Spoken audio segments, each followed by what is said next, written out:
Welcome back to the Bourbon and BS podcast, everyone. This is episode 239. Not quite in October yet. Close. Right? Real close. We're close. Real close. Feels like November. Yeah, it does here in Columbus. So welcome back. Tonight we've got a special guest. I'm interested to talk with him about a lot of things, but mainly I think there's a lot of questions that we may have on how they did a special private barrel, which people do all the time, but just the way that they went about it, I want to hear all about that. And you guys might learn something on that tonight, and also try this Elijah Craig private barrel. And we are smoking tonight the Crux Bull and Bear. So this is a cigar coming out of a company called Crux, C-R-U-X. We're going to talk about that as well. I'm about to light that up. But before we do that, I do want to thank you guys on patreon.com/bourbon and BS podcast. You guys have been amazing with the monthly support. We have a $5, $10, and $25 tier. So thank you guys very much for supporting us. And you also will get a discount. There's a special page on the apparel as well that you guys can take advantage of. So reach out. If you have lost that link, I can get you that link, no problem. And also for the one-time contributions, we've had several of those as well. Whether you want to buy us a bottle, you don't want to do the monthly thing, you just want to throw us some cash just to support the show and the costs that go into it. If you've had enough to drink at some point and you feel like just, spending money, we accept all of that as well. But with that, you guys can get some apparel. And again, if you're a Patreon member, buyjack.com, that's byjack.com/bourbon and BS. And that's where you can get like the 3/4 sleeve that I have on. Nate's got the OG, the original. Pour one more, light up another, we'll figure this out together shirts. Mm-hmm. When I went and picked up that Watershed bottle, the lady had to read my shirt because I had one of those on, and she's like, I love that shirt. So I wore it too. Did you? Yeah. That's nice. So yeah, buyjack.com/bourbon and BS. We also have hoodies available for this time of the year. It's just great. We appreciate all that support as well from you guys. And then to our main sponsors, tonight we're smoking the Crux because of Tinderbox at Easton in Columbus, Ohio. Check them out. Again, if you're in the Columbus, Ohio area, stop by. If you're not, and you don't have a local brick and mortar, go ahead and call them, contact them through social media, contact us, whatever. We'll get you in touch with them. They do carry the Crux line. This Bull and Bear is the best seller for sure. They carry a couple others as well. And then also Altadis USA, we have the Romeo y Julieta, the Connecticut Nicaragua Toro, which is one of our favorites coming out of the Plasencia farm, which you might see a little bit of a theme in that tonight. Ooh, really? Maybe. So thank you to Altadis USA for the second weekly cigar, as well as the support for the last 3 years. So we appreciate that very, very much. And then also BS Cigar Company. Also the gold's made by Plasencia. The silver by Espinosa, who's going to be here at the Tinderbox in a couple weeks for a prime rib dinner. There's about 5, maybe more spots left in that. If you guys have not gotten your chance to secure that ticket, there's only about 5 or so out of 40 available seats, and that's going to be $89.95 at Tinderbox at Easton. I think we sold about half of them just in the first 4 days. We've sold as of we less than a week. We're at over 30 of them sold, so that's great. Can't get a whole lot more people on that patio. So without further ado, I want to bring in our guest, Austin Mabery. Austin, welcome. Thanks for having me. Absolutely. Thanks for being a part of it. Thank you for the gift of what we're drinking tonight. You are, among other things, in this realm, you are the founder of the Bourbon Collective, which is what exactly? Well, the Bourbon Collective is a bourbon whiskey-centric Facebook group that I started back in November of 2019. Really, it started out as just a few guys online sharing places to pick up good bottles. And over the course of the next 3 years or so, it's kind of evolved into a page or an outlet that I and the membership uses to stay up to date on industry news, just share the happenings. A lot of us are based in the Columbus, Ohio area, or Central Ohio area, if you will. Obviously, that's where you guys are based out of as well. Mm-hmm. But we've grown to a point where our membership reaches to Michigan, Indiana, Florida, Kentucky. In our travels, the people we meet, they hop on board and join us in our hobby. Yes, of bourbon. Very cool. How many members are you guys at now? It's a pretty private group. It is private. That's intentional. I know when we were a little younger in the infancy of the group, we used to have monthly meetings. My moderators and I, a couple other gentlemen that have helped me kind of grow this thing. And that was one of the things we talked about early on was, how do we want to set this up? How do we want it to grow? And I think we all came to an agreement that the best way to do this would be to keep it private, kind of have organic growth. The only method of entry would be through someone that's already a member, building the network that way. So the privacy of the group, it is intentional, just to kind of try to keep things a little tighter knit and more active. Sure. So one of the things, and I love having you on here because I want to dive into this. We are drinking tonight an Elijah Craig private barrel proof that you had a big hand in, I understand. That's correct. I got to give credit where credit's due. A friend of mine that runs another local whiskey group, he did kind of give me the point of contact, if you will. Someone I was already familiar with, but maybe not on the level of doing business with. Yeah. Kind of hooked the two of us up. We were already familiar with one another. Kind of knew that we were both involved in the whiskey game, if you will. So we basically made contact with one another and had the discussion as to whether or not my group would be interested in doing a barrel pick. I think we'll get into this a little later on in the show, but we set things in motion, started the process of actually making arrangements with the necessary parties to make that happen. So that's kind of how it all kicked off. Just the network you build while doing this. I had an opportunity, and it's kind of hard to turn something like that down. So, well, what do you want to talk about first? You want to talk about the actual what you picked, or you want to talk about the process? Let's start with the process. All right. So you talked about, like, kind of loosely the nuts and bolts, but you started with a network. So this bottle, before you get started, I do want to read what we have on here. It says, which it's the pretty typical, the Elijah Craig single barrel, but then the sticker on there says 10 years old. It says private barrel, HOS and Bourbon Collective #1. Yep. You're probably curious as to what the label means. Yeah, I mean, obviously we all look at it, it says hose, you know what I mean? So I heard Nate's comment earlier. Yeah, right. It has and hose. a barrel serial number, which is 7 digits long, and then you have the proof. This is coming in at 126.5, and then it says, barrel proof, uncut, straight from the barrel, 1789. And then on the back, you've got your the Bourbon Collective sticker on there, which is pretty sweet. So yeah, let's talk about the process, how you got from the stage of infancy there, getting to the point where we're drinking this tonight with you. All right, so it all started with a friend of mine, whom I assume you guys are familiar with. They run a local Columbus-based whiskey group that carries the moniker of Livestock. Okay. I don't know if you know what I'm talking about. The Cows Group, the admin, one of the admins of the Cows Group. Oh, gotcha. Yeah. So he reached out to me with an opportunity that he put me in contact with the rep for Heaven Hill, who owns Elijah Craig, for this area. She and I sat down and talked as to how we wanted to do this. This process, in order to do a barrel pick, a few things have to be in place. You have to have representation from a distillery.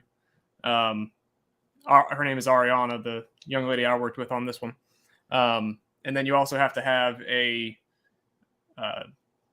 license or certificate holder in the state, somebody that has a liquor license here with Ohio, to sponsor you, because obviously in the state of Ohio being a control state, that has to be a factor here. Is that in Ohio? Is that going to be a like liquor agency, or is that's all state run? So it has to be what, a bar or a restaurant? My understanding of things is it can be bar or restaurant with a liquor license, or an agency if the agency wants to do a pick. Okay. I think in Ohio, at least in my experience, the bars and restaurants are more of a popular option when it comes, or more mainstream when it comes to barrel picks. You see a lot more of those. Yeah, for sure.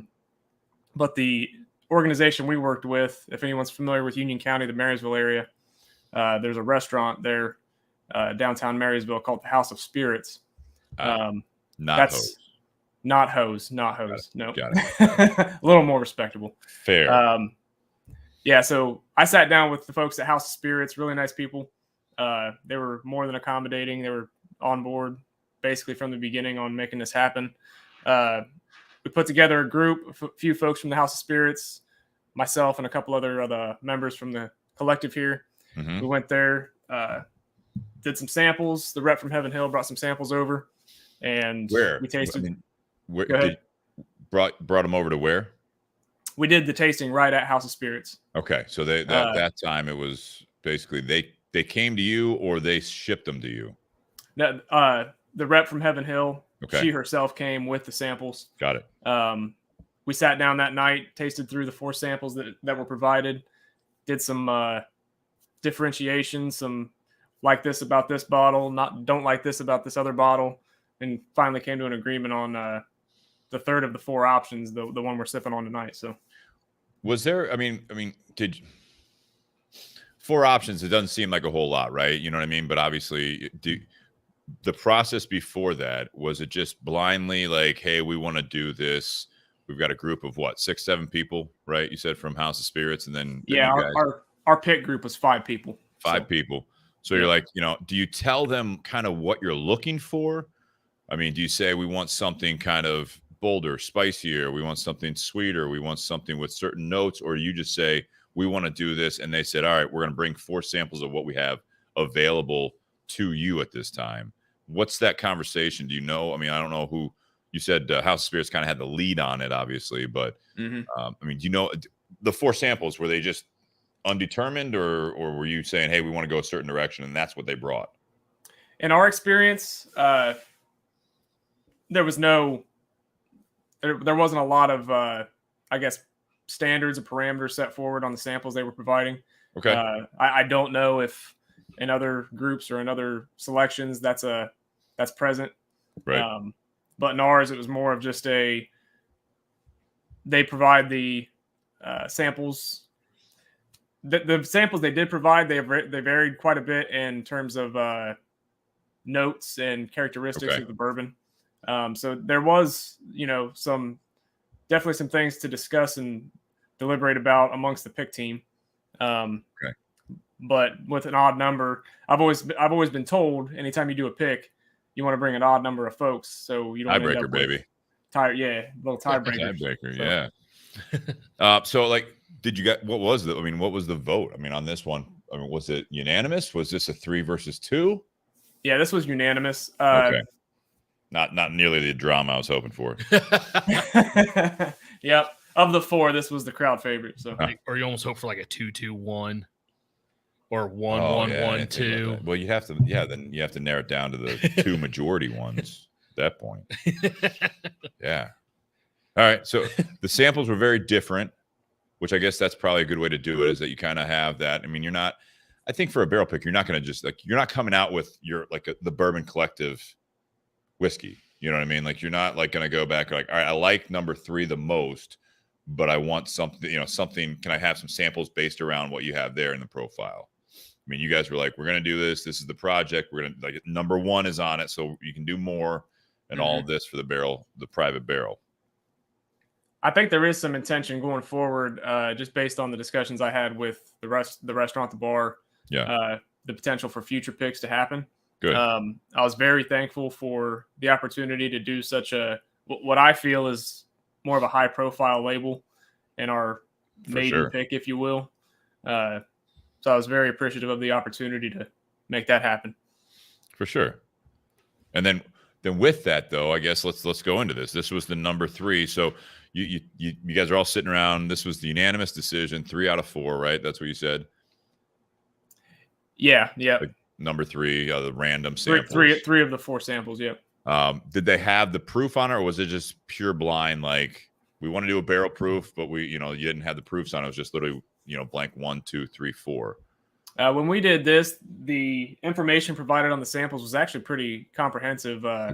They had things like the proof, obviously, what level the rickhouse the barrel sat in, what rickhouse the barrel sat in as far as location goes. Every distillery typically has a moniker or an identifier for each of their warehouses or the rick houses.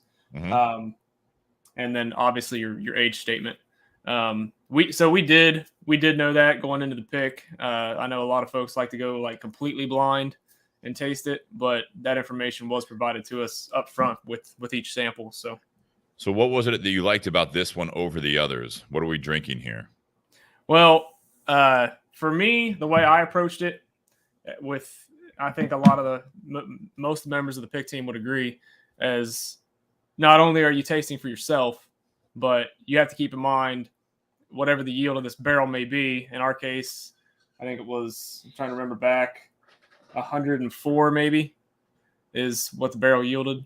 There's going to be potentially over 100 other people enjoying this bourbon.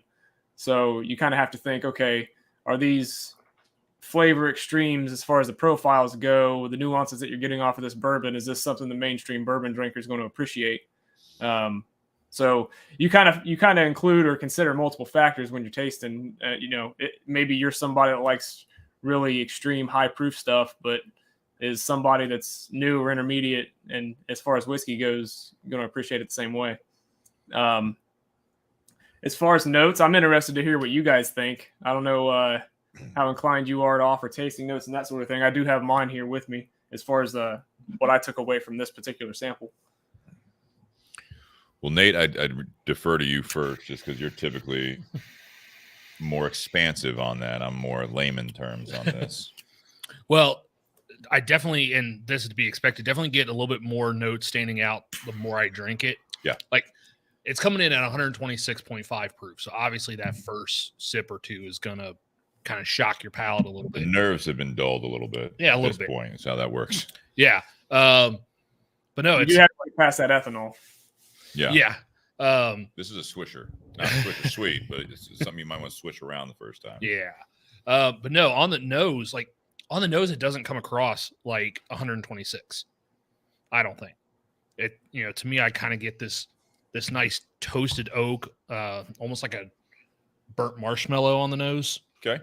And then on the palate, like as I've drank it, up front on the palate, I get a little bit of a dark cherry note up front. Definitely fruit. Yes. And then it was weird. A few sips ago, like on the finish, it's going to sound weird. Here's my weird tasting note. Jonathan Herring's going to have to drink for this one. I'll see him on here yet. But, it almost had this flavor that reminded me of eating gummy bears. Now, to you, all gummy bears taste the same, or do they have different flavors? Depends on the manufacturer. That's fair. So the mainstream ones all taste kind of the same. And then on the finish, there's sugar just and dextrose. Yeah, on the finish, there's just a little bit of cinnamon. There's not as much, like as I'm drinking this, there's not as much heat and spice on the finish as you would expect from something coming in barrel proof, 10-year, 126.5 proof, 10-year whiskey. Like this comes across a little bit more balanced. So it's got a little bit of sweetness, a little fruitiness up front, and then just a little bit of spice on the back end. It's not an overwhelming shock to the palate. Yeah. See, and I'll say with the fruit, when I say it's not fruity, and I love what John said here. Did you see that? Yeah. Yeah. We're competing with the Drew Estate big I forget what they call their thing, but they were announcing some new stuff tonight, so we appreciate that very much. Yeah, they did a cigar collaboration with James Hetfield and Metallica. Perfect. Now, if they can only get their regular product out, cool. I was going to say beyond you said cherry. It's almost like a candied apple, like to me, like okay. Especially as it finishes. So that's why I say it's kind of fruity. Is that it is. And again, I'm not trying to. If anyone was able to, I mean, obviously this is not something you can just go out and buy. But if you're trying some of these, it's interesting to see what you can get out of a barrel proof from Elijah Craig, because I've had several and they're very different, quite different. Like you were saying, all four of your samples were. But I mean, this is not fruity. It's not like super sweet, but it does have a little bit of that candy type of. And I see where you're saying syrup. apple. Like it's like a syrup almost. I mean, it does have a very thick viscosity, but I don't get as much. There's for me at least, and I don't know what your notes say, at least for you, obviously Austin, and then also from the distillery when you were trying this, I don't get as much of like the vanilla or the the butterscotch from this one at all. I'm getting more of what we already discussed. Yeah, a little bit of oakiness. You get a little bit of, I don't know if it's toffee or something else in there, but it's going to be a little bit more of those notes from this. So it's a little bit warmer with a little bit of that sweetness to it, kind of on the undertones there, which I actually really like. And I feel like I sound very pretentious when I'm talking like this. That's why I normally stay with the layman terms. It's good. Yeah. Well, I think what's also interesting is a few weeks ago when we had Spencer on, we were hanging out inside the house before the podcast, and we were actually sampling this plus another Elijah Craig private barrel that someone else had picked. That was the Burn by Rocky Patel. Yeah, and they were only off by 0.2 proof, but the flavors between the two were so different. Like Spencer started out with that burn pick and then went to this one. And like just off the nose and in that first sip, he goes, wow, that is so different. Yeah. Even though they're both 10 years and they're almost the exact same proof, the flavors there were just incredibly different. And his favorite was actually this one. Yeah. Between the two. Yeah. We didn't drink. It wasn't even a quarter of the bottle, but I mean, like, it was just like we had a couple sips out of it to try this stuff. Ray says sounds incredibly sweet. Again, I don't want to say it's like this really like tart or sweetness, you know what I mean? It's or just, that corn water type sweetness. It's not that nice. I don't know. It's yeah, just this dark fruit note. Yeah. For me, it was kind of for me it was kind of earthy. I don't know if floral is the right word, but I think maybe for me that's how I describe that sweetness that you're alluding to. Okay. And then like on the finish, as you take it, as you finish up your sip, a little bit of kind of like a nuttiness. Like an almond type flavor, maybe. Okay. Is what I was getting out of it. Yeah, I mean, I can kind of see that. I'm not a big, so I'm allergic to most nuts, so I can't really speak on a lot of the nut notes there. You know, especially peanut. Not gonna hit it on that. Not gonna do it. Let's not risk it. Doesn't do it for you. Yeah. Really need to take the sacrifice so I know what that note is. Need to update my EpiPen that's expired, and then we'll just, do it right here in the garage. We'll just keep it right here in between us. Yeah, see what happens. Steve's swelling up. He's not that allergic. Wait, nope. Yep, here it comes. Give him more whiskey. I thought I was having an allergy to, I think they gave me a shrimp taco instead of a fish taco at local cantina. Oh. My mouth started itching a little bit. So I literally just asked for a tequila.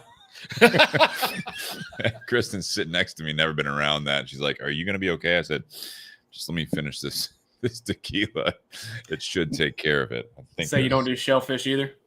I don't. I need to take an allergy test instead. I just kind of run away from things and eat things by accident. But I see. What do you guys think in the audience that are here? Someone grab the mic. Open mic night. He's drinking the whiskey, but he's too busy to comment on the whiskey. It's good stuff. Yeah. You want to hit? It's up. It's on. Sean, go I ahead. like that. Man, that's got to burn. Holy shnikes, it's got to burn. But still, or just that first sip? Just that first sip. Okay. But I'm like last 2 weeks we haven't really had much that's, at least since I've been here. It's like, last week was a barrel proof at 104. How was that one? That was amazing. I mean, was it as strong as in terms of the burn? No. Yeah, this one's got a little heat to it. It's just fine. I mean, I got some smokiness to it right off the bat. Like right my first sip, I got some smoke to it, and definitely had some of the flavors you were bringing up too, Nate. Not necessarily the gummy bears, but it was like a dark cherry but it's good. I mean, I've always loved Elijah Craig, and I love this as like a private barrel pick. So it's neat to have something kind of different than the norm that you normally get from them. So. I mean, clearly being at 126.5, I mean, you're expecting this to be a sipper. I mean, this is you say burn, like the heat and everything else. It does have a warmth. It almost has not as much of like the cinnamon flavor to me, but it has a little bit of that, like you just put like 10 sticks of Big Red in your mouth. And so it's like now, like as I'm just sitting here talking, like it's like the sides of my tongue are like kind of like tingling, like sensation, like it is spicy. You know what I mean? I know everyone knew exactly what I said when you put like too many pieces of Big Red. We've all done it. Like it's like the first piece goes dead, and you're like, "Oh, I'll just try 2." Let's go 4. Go ahead, Shane. Yeah, I'm a huge fan of Elijah Craig myself, and man, this just hits right. Honestly, I thought with the high proof it'd come with a Mike Tyson punch right off the rip with that first pull, and it got you a little bit, but it wasn't over the top, and it just smoothed out, and it just, man, this is a good one. Yeah. Yeah, flavor is great, the profile is great, and this is you said a private barrel. Yeah, so this was a barrel that they picked for their group. Good pick, bro. I appreciate it. Good pick. I just had a random comment on the peanut thing. Did you see this? I did. Jim Beam or something? Yeah, Jim Beam. And then Coulter says it's the 4th grain peanuts. I've never heard that. I think that might be a little whiskey humor. I mean, maybe. Just Do you know the profile of it. Yeah, he's a member of the group. All right, well, maybe We've yet to meet in person, but he's pretty knowledgeable when it comes to his whiskey. Yeah, I've never heard of peanut being used as a grain in whiskeys, but I don't know. Maybe that is why that it. If I had to guess, he's poking some fun at Jim Beam. No, fair enough. Yeah, the last time we had Jim Beam on the podcast was when we were a guest on another podcast. We had the Jim Beam Black. Mm-hmm. Yeah, you didn't feel so well the next day. I got COVID. He got COVID from He gave you COVID? I literally got COVID. Jim Beam gave me COVID. Yeah, I think it might. I mean, I didn't want to put him on I mean, maybe. I mean, everything else did at that time. So he says, haha, yeah, very nutty profiles. All right, so it's not peanuts. But I did have a hell of a hangover. Although while we're on the topic, there are some companies out there that do make whiskey with some very unusual ingredients. I mean, I know of like Screwball and stuff like that. The flavored ones. I understand that one. Well, if you remember, Watershed when they first started, that 5th grain they were using in their mash bill was that Ohio Svelte, which is an extremely unique grain. And if you we still have a little bit of that single barrel left, but when I tasted those 5 single barrels that they released earlier this year, that last one was that last barrel of the original 5 grain, right? And it tasted so unique compared to everything else. I've still got a bottle of what I like to call OG Watershed from 2018 that I'm holding on to just because of that. It's the only, it's a very unique mash bill. Yeah. But yeah, not from what I've heard, especially in the area at different bars, a lot of them, like I know of some that still have the original Watershed on the shelf, and they never went to the new, the blended 4-year or the bottled and bond. And I'm trying to tell them, I'm like, no, this stuff is different. I almost feel like Watershed, in a sense, grew up as how I explain it, but I think they kind of responded to the market. You know what I mean? That there was a lot of uniqueness to what they were doing, but that doesn't always make it a big seller. You know what I mean? Right. If it's too different, they're like, I don't know about this one. They go back to something that's more familiar. Yeah. So that was, that's interesting that you still have that, because people I've talked to, some people really like that old Watershed. And then now people, when they drink the new stuff that they've done, they're like, oh, okay, yeah, this is more kind of what I'm expecting from a bourbon. Yeah. What I think sets their new one apart is because they blend in some of that 4-year that's finished in the apple brandy barrels. Yeah. That's what right. Kind of their signature at this point. Yeah. I would have to say the new Watershed, in my opinion, is an improvement, but the everyday, like you said, it's the uniqueness of the old that makes it alluring, right? No, I get that. Yeah, Coulter says, people wanted a Kentucky bourbon when they tried Watershed, and that's not what they were getting. No. So it was very different. It's true. It's you kind of want a little bit of a familiarity when you look at something that says, oh, this is a local bourbon. If it's completely different, it doesn't taste like what you think of bourbon, then that's going to turn you off usually. Got a question for you from the audience. I'm going to put up on the screen here. Ray says, I'd like to ask Austin about that keeping of special bottles. It's never going to change its profile, so why save it and not drink it? Well, there's a couple different ways I can answer that, I guess. There's certain bottles on my bar. Like I said, I've been doing this probably 4 years now as far as really searching for or seeking out bottles. There's certain bottles on the bar that I like to hold for, that special occasion when you want to pull something that isn't your everyday sipper out for folks that appreciate it at the same level you do. And then in the case of that old Watershed, once that bottle's gone, there's only so many left of those out there. So it's nice to share and be able to compare with groups of friends. Like, hey, I got this new Watershed, for example, the bottle you just picked up. I think we both picked one up. I think all three of us have it. This is where Watershed started. Taste this. This is where they're at now. So this is kind of the journey that Watershed's gone from a product standpoint. I mean, there are many examples of that out there. Watershed just happens to be one of those. That's kind of how I look at it in terms of being able to share that story. That's one point I wanted to touch on tonight, is kind of just one of the things I appreciate about whiskey is oftentimes there's a story behind every bottle. You know what I mean? Sure. So we'll get there at some point tonight, I'm sure. Yeah. Well, I used to have a barrel, or I used to have a bottle that I kind of did the same thing. I bought it. It was a single or it was a blended pick of, at the time I bought it, my favorite bourbon. And that thing just sat on my shelf for years. And I always told people, like, yeah, that's a bottle for a special occasion. And then one of the guys that used to be a regular at the Tinderbox before he moved was like, yeah, a special occasion could be it's Wednesday, or what happens if you walk outside and get hit by a bus. You'll never have drank that bottle. So I actually took it with me last year when Steve and I went down to Louisville.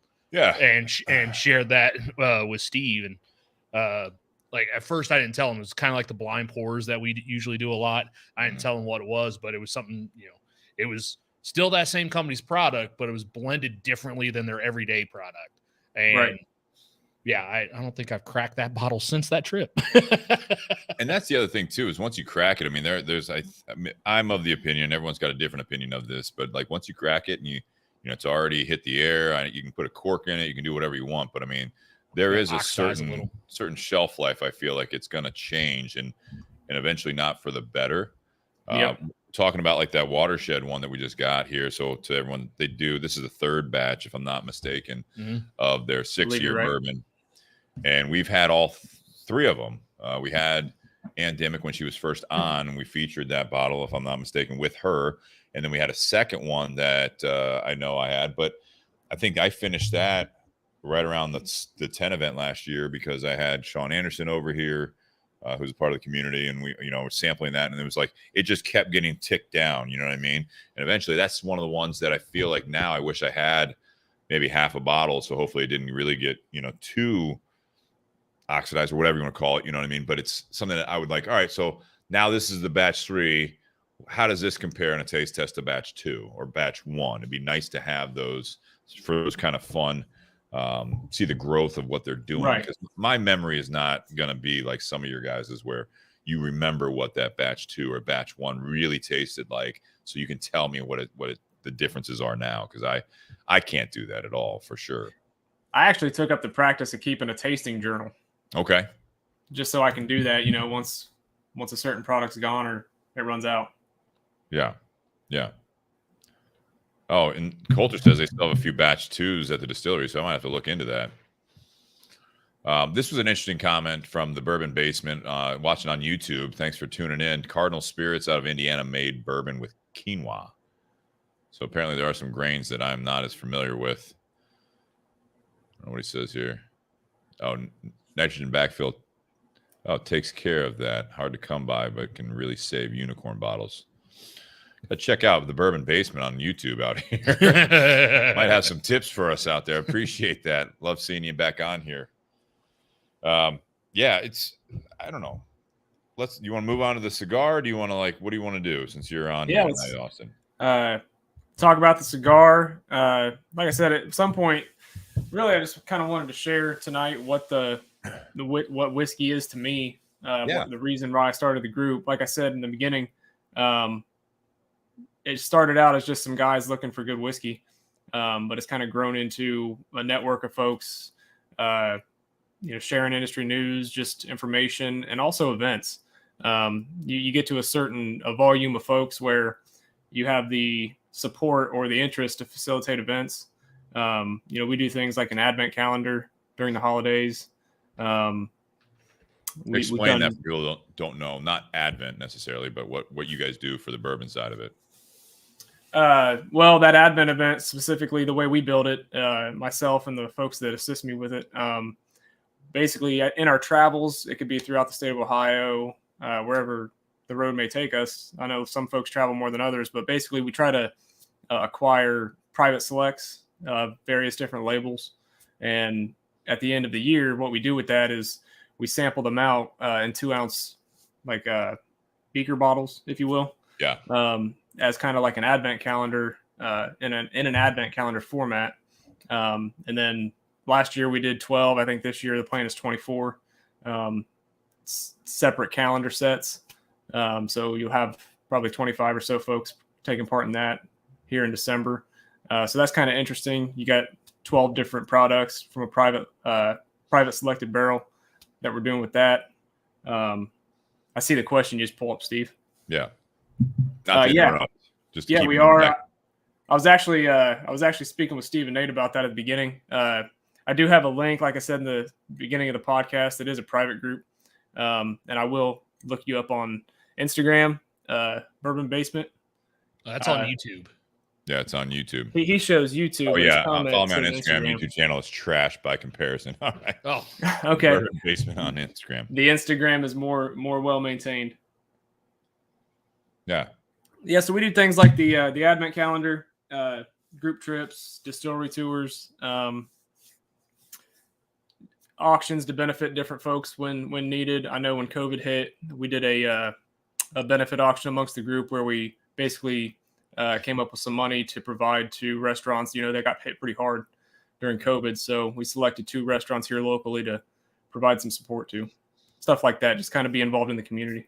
I think it's great if you can do that. I mean, I think it's great, especially if you turn it into obviously more value to the members, and then also if you want to do something where you bring value to the community that is nearby or greater. We had what was the bourbon? I can't remember the name of it, and that sounds terrible. But the bourbon charity that we had the guest on a while. I mean, this is going back 2 years. Oh, at least. Yeah. But there are some organizations out there that are kind of focused around that. Even if like a Bourbon Collective, Wasn't it called Bourbon Charities? Could have been. We'll have to look into that again. Love the comment also from Justin Turner. Did you see that? Yeah. On YouTube. Yeah, he switched shifts and finally was able to join. Yeah, he had a really nice comment on the page, or it was on one of the episodes 2 weeks ago. 2 weeks ago, and you talked about it last week. Yeah, it was fantastic. Yeah. So thank you for tuning in for sure. I think it's great. I mean, again, that's something that, you got someone like the Bourbon Basement asking if you're accepting new members. I mean, that's how you continue to really expand it. And if you guys, sounds like you guys are doing some great things. I know Nate and I are both a part of the Facebook community page and everything. So we appreciate everything that you guys are doing. Yeah. The first time I met Austin was at an event, which another one's coming up here in a couple weeks. Bourbon and Bullets or Bullets and Bourbon at Blackwing Shooting Center in Delaware. That's how Austin and I actually first met, was at that event. So I remember you were hustling cigars. Yep, I still do that. I still show up at those events and slinging cigars and sling cigars and bring whiskey, and that was a good time. Yeah, well, it's nice to see how that event's grown, because like the first one they did, and I think that may have been the one you and I met at. There was only like 7 people that brought bottles to the share table, and you had like 50 people show up. So then they actually had to put out there, if you're going to drink something from the share table, you have to bring something to the share table. You have to share. Yeah, you have to share. There's still some people that'll bring their own bottles and sip on those, but I think the last one a couple months ago, oh my gosh, I want to say there was at least 30 bottles on that shelf. Wow. And some of them were barrel picks.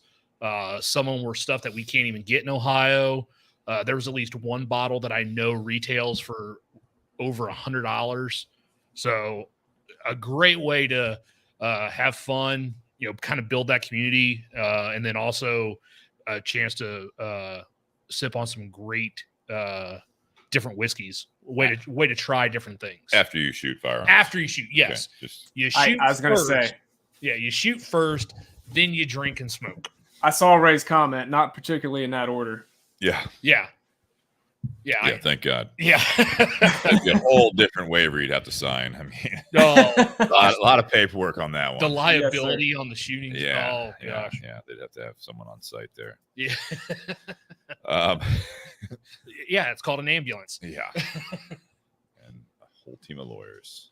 No, it's like I said before. Every bottle has a story, or many bottles have a story behind them, and that's another thing that draws me to this. Is the people you meet, the community around it, and the stories and friendships that you make. Right. Mm-hmm. I made a comment in response to Ray earlier about certain bottles you hold back for certain people or certain occasions. There's certain close friends of mine that I know this is their drink. This is what they prefer. So, if I have something real nice in that category, I'll hold that for the next time we spend some time together, that sort of thing. Absolutely. I like that. Let's switch gears here just as we do in part one.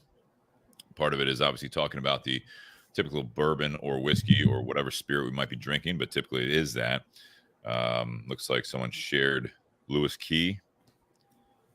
Get good bourbon whiskey vibes in this group and share love. I don't know if that's your group or someone else's, but again, no problem sharing some of these. We're not the typical podcast or anything like that. We don't want anyone to talk bad about this or try to piggyback what we're doing with Bourbon and BS podcast. But I mean, it is an open invite for stuff like the Bourbon Collective because it is different. We appreciate that. But we're talking about the Crux here now, the Bull and Bear. Crux, we've done, I think, one other cigar from them, the Guild. Yes. Before. I think we talked a little bit about what this is all about, Crux. So it's a family business at this point. Mm-hmm. But you have basically Jeff Hagen, and I had to verify how you say that name because it's spelled Haugen, but I think it is Hagen. I know Tone. Yeah, geez, I'm blanking out on names here. But yeah, so basically you have a gentleman that back in 1992, he wanted to get into some business at some point, and then he was from Minnesota. He was originally looking at hardware stores. Remember the story? You have to remind me. So, but it turned out that there needed to be a whole lot more capital to do that, and you had a lot of competition, obviously, in that. As fast forward to now, good thing he didn't because got Home Depot, Lowe's, and all that stuff. The local hardware stores really struggled, just like a lot of kind of small town USA type industries. Mom and pop stuff. Mom and pops.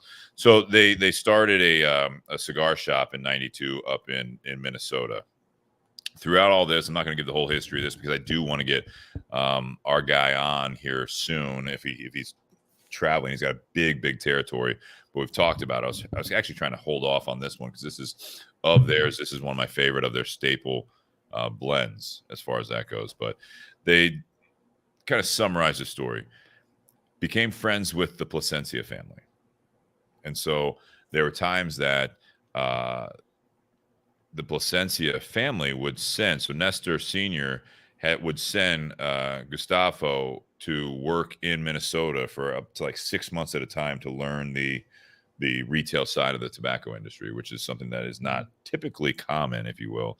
And through that relationship and through Minnesota, of all places, had just massive tax increases, especially focused on the tobacco world. Oh, that was back in the cigar world. Yeah, because I became a rep right after they changed again some of those taxes. But when they had gone from, at one point, it was 70% with no cap, and then I think it's still 95 with a 350 cap. Yeah, I mean, it's excessive.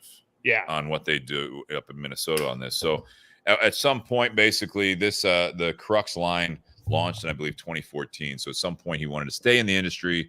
I think the shop is still open and still owned by some of the original family, I believe, but it is now something that this Crux is kind of the main effort of part of the family. And it's neat to see that what they've done. They've already rebranded one time. What you're holding there, Austin, is not what this used to look like. I actually pulled up a picture of the old band. It's very different. This is a lot more elegant, in my opinion. They did this where they have boxes, and it's similar to what you see here. Mm-hmm. Where, and again, forgive me for the lighting there, but it's white, and then this one in particular, it's got a nice kind of not sky blue, but a nice, what would you call that? What kind of blue would you guys light call blue? That? Light blue. blue. Okay, thanks, Jess. That was really helpful. But it's very elegant. The boxes are much the same, and then they do these 5-packs, which some of the high end companies, Davidoff, Cohiba, they're putting them out in these paper 5-count boxes, which I'm like, I don't know, I don't get it, but apparently the high end people are doing it. So why wouldn't Crux do it? I think it's one of those things where, like, if someone, especially like, because we get this with the Davidoffs, because above the Davidoffs in the top of the case, we have a couple rows where it's in those, 4-count or 5-count boxes that they come in, and it's one of those where a lot of times, people will see them and they're like, oh, I was gonna get 3 or 4. Let me just get a 4-pack. I like the cigar. Let me just go ahead and buy a 4-pack. It's almost like an upsell. Yeah. To just, because they're not investing in a full 20-count box.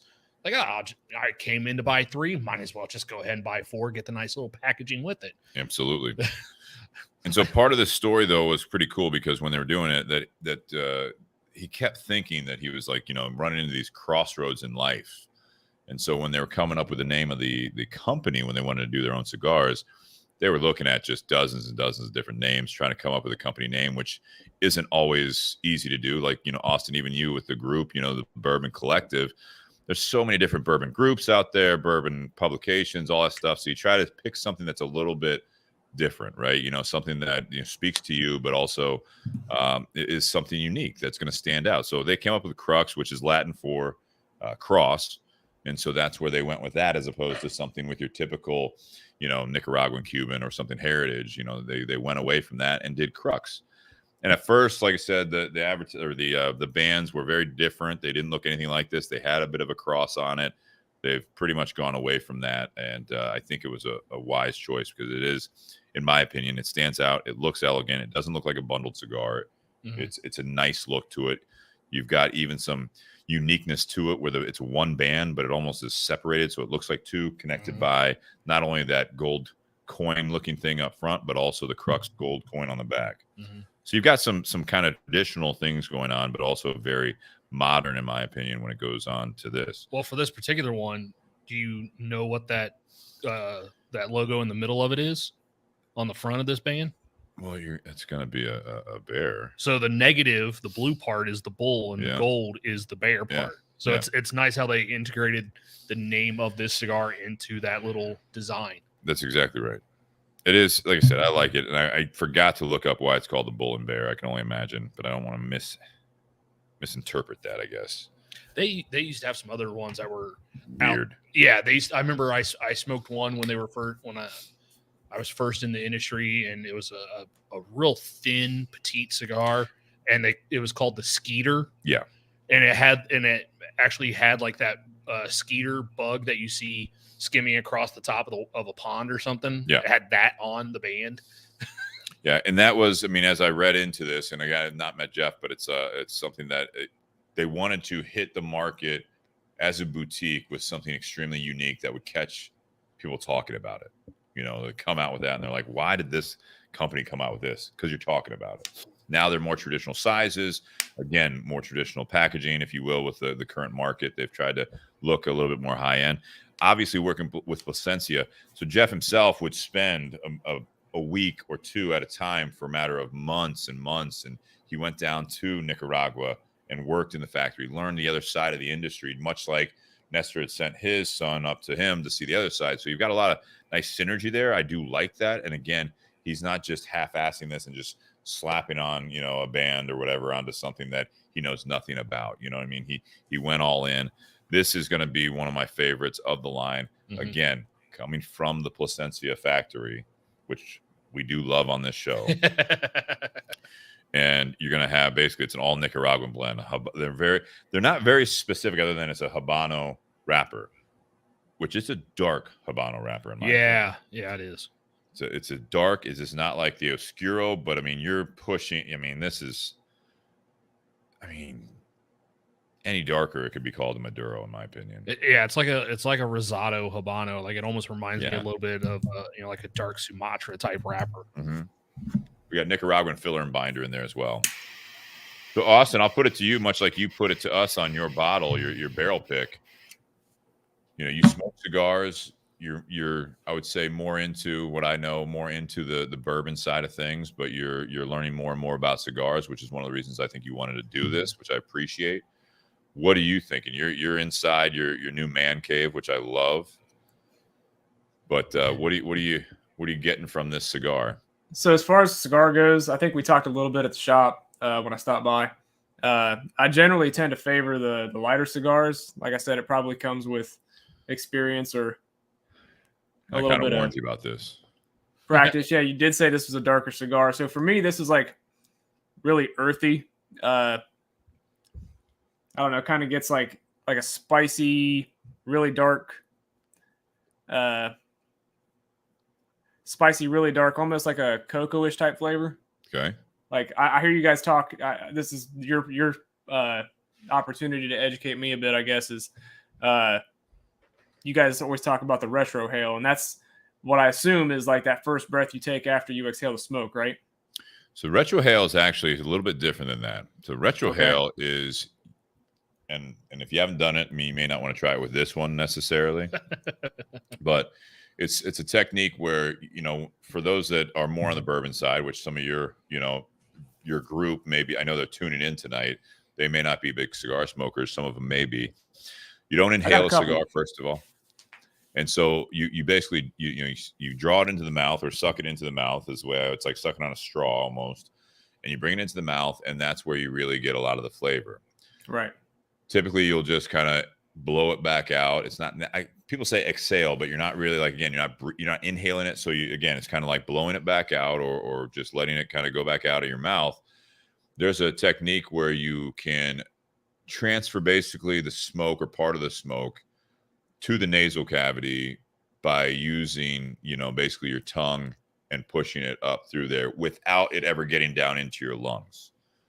And that's really what it is. And I've tried to train people. Some other people, I've seen them, try to train people. And teach Jake how to do it all the time. Yeah. And he finally got it. But I mean, it's like, it's one thing that like now I got to the point where I can't not do it. It's just part of my smoking routine. Yeah, it's how I smoke a cigar. Yeah, it's second nature to you. A lot of times I'll push it through the nose before I blow it out, but a lot of people will like blow out a little bit and then finish through the nose. So basically you get different notes from it because the nasal cavity and then the mouth, it all works together on the aroma, the flavor, and everything else. Where the smoke kind of hits your olfactory. That's exactly right. Yeah. Like I said, it's very, very dark for me, kind of an earthy, dark chocolate cocoa kind of thing. But in like a spicy sense, you can feel it linger after you've exhaled. Yeah. If that makes sense. And makes sense. It's got just a little bit of spice through the nose, just a little. It does. But yeah, I definitely agree with Austin there. It's a very earthy flavor on the palate. I would put this at a medium, like a straight medium body type cigar. Yeah. Which if Austin's, more of that milder. Medium plus, medium full. Yeah, this is going to be a little bit heavier than what Austin normally smokes, but it's got a really pleasant flavor to it, and it's very one-dimensional, and that's not necessarily a bad thing. So some cigars will be complex in that they change flavors as you smoke the cigar. Some cigars, it's just, one flavor start to finish, and that's kind of what this one is. It's very consistent all the way through the cigar. That same type of flavor notes that you get at the beginning, they still stay there all the way through, at least for me. No, I would agree with that. It doesn't really build a whole lot. I mean, this is, I think, when you say not complex, not to, again, to Austin and everyone that's not as big into the cigars or, haven't smoked a whole lot of different cigars. Complexity is a lot of times can be used two ways, and it can be confused. I think sometimes when we use that term is complexity can be basically like a lot of times on like a figurado, when the ring gauge changes as you smoke it, you might get some different flavors. Sometimes when the way it's all long filler on all these cigars, but when you do break off the excess, like if it's like, say it's a 5-inch, 6, whatever, you'll have longer filler than that cigar possibly, and they break it off, and they can place some of that to kind of fill in certain areas that have gaps, if you will. but there is some technique also. Sometimes you'll take some of the, if there's Ligero in it, you'll take some of the Ligero leaves that are in that. Say it's like 2 parts Ligero. You'll break those off and you'll put a couple of those in type, like the foot of the cigar area. Front load it. Yeah, you front load it. So you get a little bit of complexity that way, where it's like, yeah, it is the same tobacco throughout, but there is some key placement in the way they place that filler tobacco. The main stuff is still long filler. It's going to be constructed well. It's not going to be, it's not short filler, but they can do that. And also just the way that sometimes it naturally builds the way the tobacco smokes and the way the cigar smokes. As that the buildup happens, the heat hits it, you let it cool down a little bit, even if you don't let it go out, but you're letting it cool down a little bit. There are certain cigars, a lot of cigars that will have a little bit, like they talk about when you read a cigar review, you know, you get down to the first third, the second third, the final third, and they'll give notes on all of that stuff. And a lot of times they'll try to take you on a little bit of a journey on how that changes as you do it. But there are cigars that you'll be like, yeah, this is still pretty strong. This is faded a little bit, but it's still fairly consistent throughout. I would agree this is fairly consistent throughout. I think that this cigar does build a little bit in strength as you smoke it typically. I've smoked it a handful of times. This isn't necessarily a go-to, but I do like this blend. Mm-hmm. But I would agree with you. There is a little bit of, it's not more like really like a black pepper. It's more of a spice in the retrohale. Like a baking spice? Yeah. Yeah, it's not spicy. No. When you guys say earthy, it's a lot of those typical things that you would get from, in my opinion, like from a bottle of bourbon. There is that kind of oakiness. There's there's an oakiness and nuttiness. Yeah, a lot of that. Yeah. Yeah. No real sweetness to it. Mm-mm. Like sometimes on cigars, I'll get kind of like what Austin talked about with the bourbon, almost like an almond note. Sometimes I'll get that with, especially with Habano tobacco. I'll get that note a lot. Just because it has that nuttiness with a little sweetness to it. This one, you get that nuttiness, but it's not that sweet type of nut. It's more like a walnut flavor. Toasted or whatever. Yeah. Yeah. This doesn't always hold true, but I feel like in just our discussions and what I've talked about with other people, generally cigars, correct me if I'm wrong, but generally with cigars, the darker the cigar, I guess it could be just the wrapper, but the darker the cigar, you tend to get like more heavy, robust notes. As same is true with bourbon, at least in my experience, unless there's something going on weird like finishing or something. Generally, the older or darker the bourbon is, you'll have more deeper, darker, more robust notes in the drink as well. Is that hold true for bourbon or cigars? Well, so with bourbon, all the color for those that may not know, for bourbon, all the color is coming from the wood, from the barrel. Typically, it's not always the case, but typically the more years it spends in that barrel, the darker it's going to be. Also, compare a barrel proof versus something that's been watered down. So Correct. Obviously when you get a barrel proof and you're not adding water to it, it's going to have more of that natural, darker, caramel type color to it. Everything coming out of the wood. Yeah. With cigars, so cigars are going to get their color from the fermentation process. Okay. And that process usually can go anywhere from, 30 days, or we've had some cigars where that wrapper's been fermented for 3 years. Like that H. Upman 175th anniversary. Correct. Yeah. So it all depends on what the manufacturer is going for with that particular tobacco leaf. Obviously, if they're going to want something that's more natural color, like the Connecticut Nicaragua that we have, that one's not going to be aged and fermented as long, because typically in that fermentation process, that process brings out a lot of the natural oils and sugars that are in that tobacco leaf, and it brings those up to the surface of that leaf, and that's what gives that leaf that color and sometimes that oily sheen to it. Part of that's also the way they put that wrapper on. If they can stretch that wrapper tight without ripping it, sometimes that'll squeeze those oils out of it a little bit. But typically, like something with a Maduro, because it's got all those oils and sugars to that surface that's caused it to change colors, a lot of times a Maduro tobacco will have a little bit of sweetness to it. But like way back in the day, they always put a really dark wrapper on a full-bodied cigar. So there is that common Correlation. idea that's, still a lot of people still believe today, where if it's a really dark cigar, it's going to be a really strong cigar. And that's not always the case.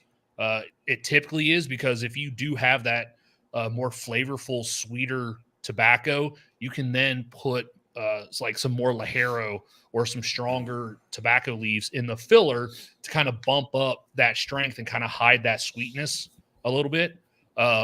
But sometimes you can, there are some companies where they have a natural version or Connecticut version of the cigar, or say a shade grown versus a sun grown or versus a Maduro, where everything's the same. The only difference is that wrapper that's on it. And that wrapper just provides a different flavor profile. But it could be, I've seen some companies where the natural and the Maduro, it's the same wrapper leaf, just one's been aged longer to get that color on it. Even though it's the exact same leaf, it's been aged longer. Yeah, and on top of that, like the one that we have here, like the Connecticut Nicaragua that you're going to be smoking next, that shade grown that he's talking about is that wrapper leaf. The reason that it's lighter in color is because they literally will drape cheesecloth over the crops, and it's truly grown in a shade. There's still, because it's cheesecloth, I mean, there's still some sunlight coming through, because again, there's like the natural cloth there, right? So I mean, it still has some of that sun and nutrients coming through, but that shade to it will, I mean, think of it like a suntan. You're sitting underneath an umbrella that's somewhat permeable for the sunlight. You'll still get, I mean, you could, if you're underneath there long enough, you could get sunburn a little bit, but mostly you're going to get just a little darker, as opposed to being sun grown, as they call it. Everything's sun grown in it, but shade grown is going to be using that cheesecloth, and it's literally posts with this hanging over all the crops as it grows. Well, the company I used to work for, on one of their lines, they literally have the natural, which is just a sun grown version, and then they have the Maduro version. It's the exact same tobacco leaf, just aged different. Everything in the cigar is the exact same except for that leaf, that wrapper leaf. And some people will say that the natural is actually the stronger version of the two, and then the Maduro is actually the richer and heavier flavor of the two. Not a whole lot of strength difference. So to your original point in question there, Austin, a lot of the strength of a cigar comes from the filler tobacco. And a lot of the strength comes from not only necessarily the seeds that you're using, but it comes from where it's at on the plant. So the higher it is on the plant, that's going to typically be a stronger leaf. So you're going to have some terms that some people interchange, a few of them, but you have Viso on the bottom, couple primings is what those leaves, the levels are. Seco in the middle, and then Ligero towards the top. And there's some variations and everything there, but those are the three major ones that are, it's kind of easier to explain that.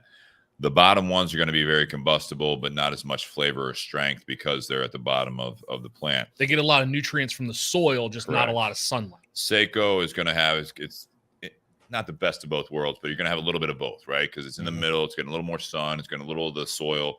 Then you have the Ligero at the top. It's going to be a stronger tobacco leaf, not as much flavor. And in fact, if they do make some, but like if you have almost 100% Ligero in the filler blend, it'll be a little bit more bitter.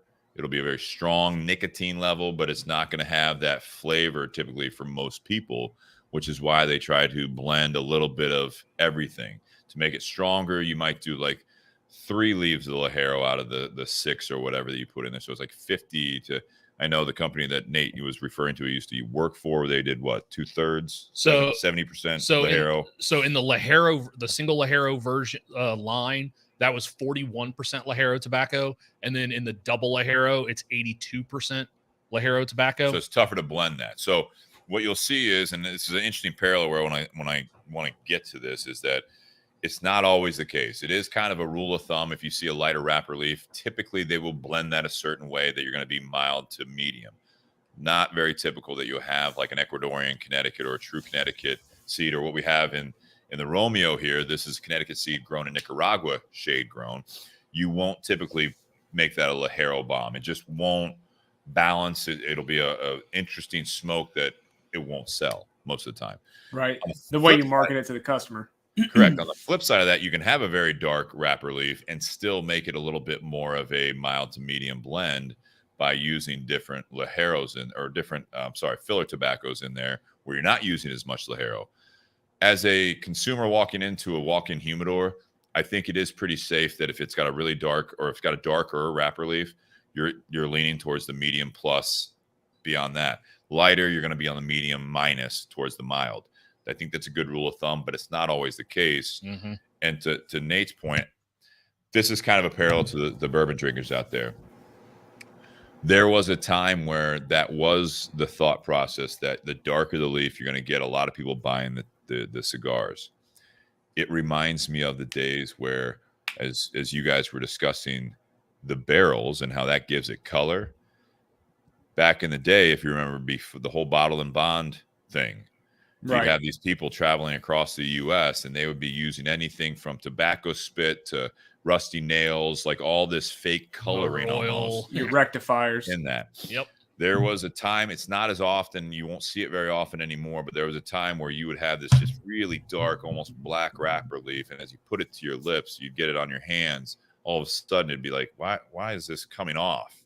Yeah. And there were some companies that were really pushing the envelope by, they called it painting the wrapper leaf. They would artificially, in a way, try to make it look darker in a not natural way so that it would be marketable. And Basically just stain it. A lot of them just like, I don't want to say they got in trouble, but by the consumers, they were just like, what the fuck is this? Yeah. And then that's gone away a lot. Now it's more of the, like he was saying, it's as you age it, as you ferment the tobacco, basically you're cooking the tobacco, all that stuff, it goes into it. So they do it in a different way now. Well, there was. Does that answer your question? Yeah, that's quite the lecture, quite the session there on cigars. I'm definitely better informed than I was. There was one company, I can't say who, but there was one company that the way that they used to get some of their wrapper leaves a little darker was they had people in one of the rooms of the facility. They would literally put like a little bit of water on their hand, and then they would take a tobacco leaf that was going to be the wrapper, and they would just gently roll it around in the palms of their hand, and they would just sit there and just keep rolling it around. And eventually what that was doing is it was squeezing the oils out of that leaf and onto their hand. And that all of a sudden was then rolling onto that leaf. And so now they have made that leaf darker, but it's still with the natural oils that were in that leaf to begin with. They didn't age it to get to that point. So it's not an artificial color, but just the way they did it is not just, fermenting it or letting it cook to get that, they're kind of, shortcutting it, but it's Trying still to expedite. Yeah, but it's still a natural color and process not process, but natural color because it is using just the oil from that cigar. I see. To Ray's question, La Gloria Cubana, one of the not necessarily. Again, I mean, I think a lot of the strength comes from the filler tobacco. So I can't speak to when Ernesto Perez Carrillo was in charge of that, or basically it was his company before he sold it.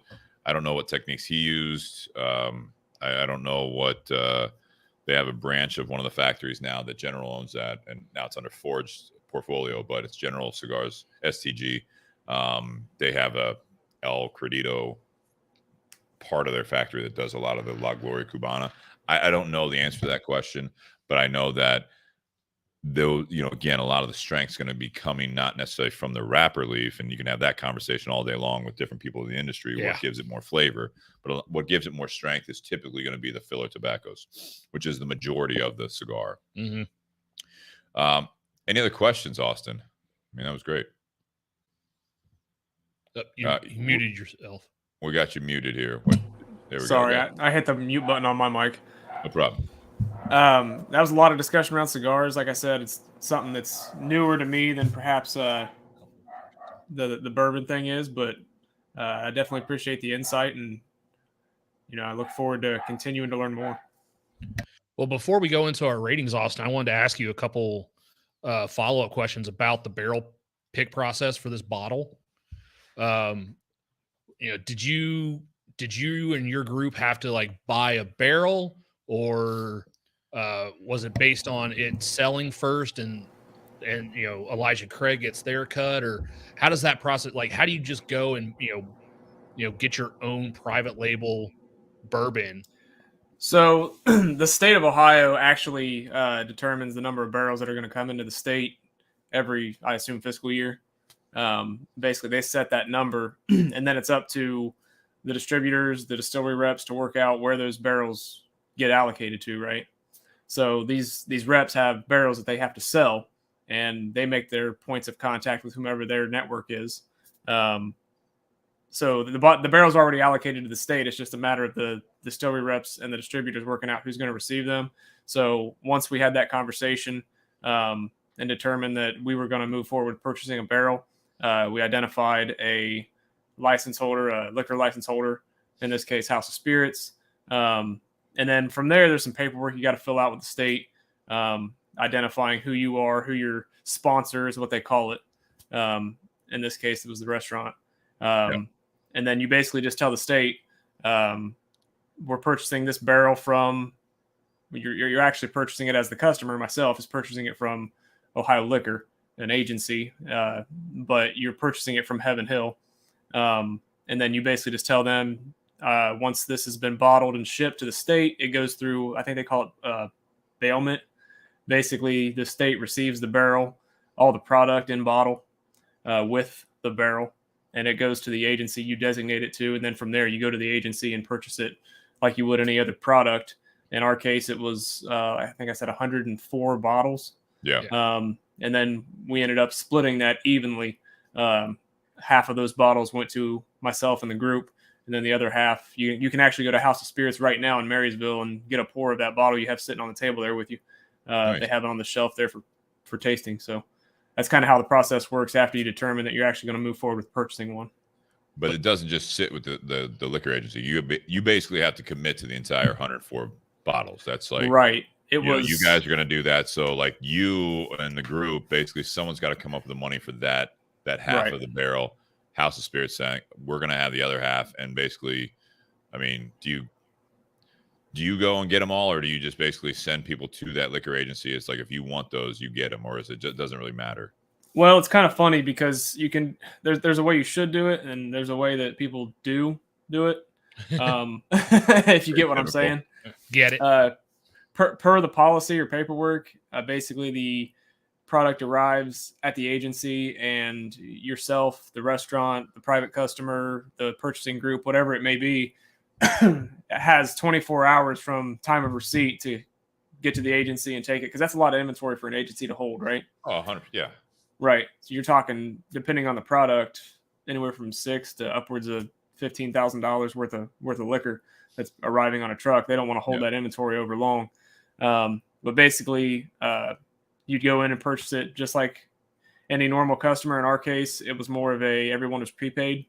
And then once the bottles came in, it was more of just hey, we're going to get together and this is the event that we're going to distribute bottles in, right? So you just kind of kept a client list, if you will, the members that purchased, distribute from there. Yeah.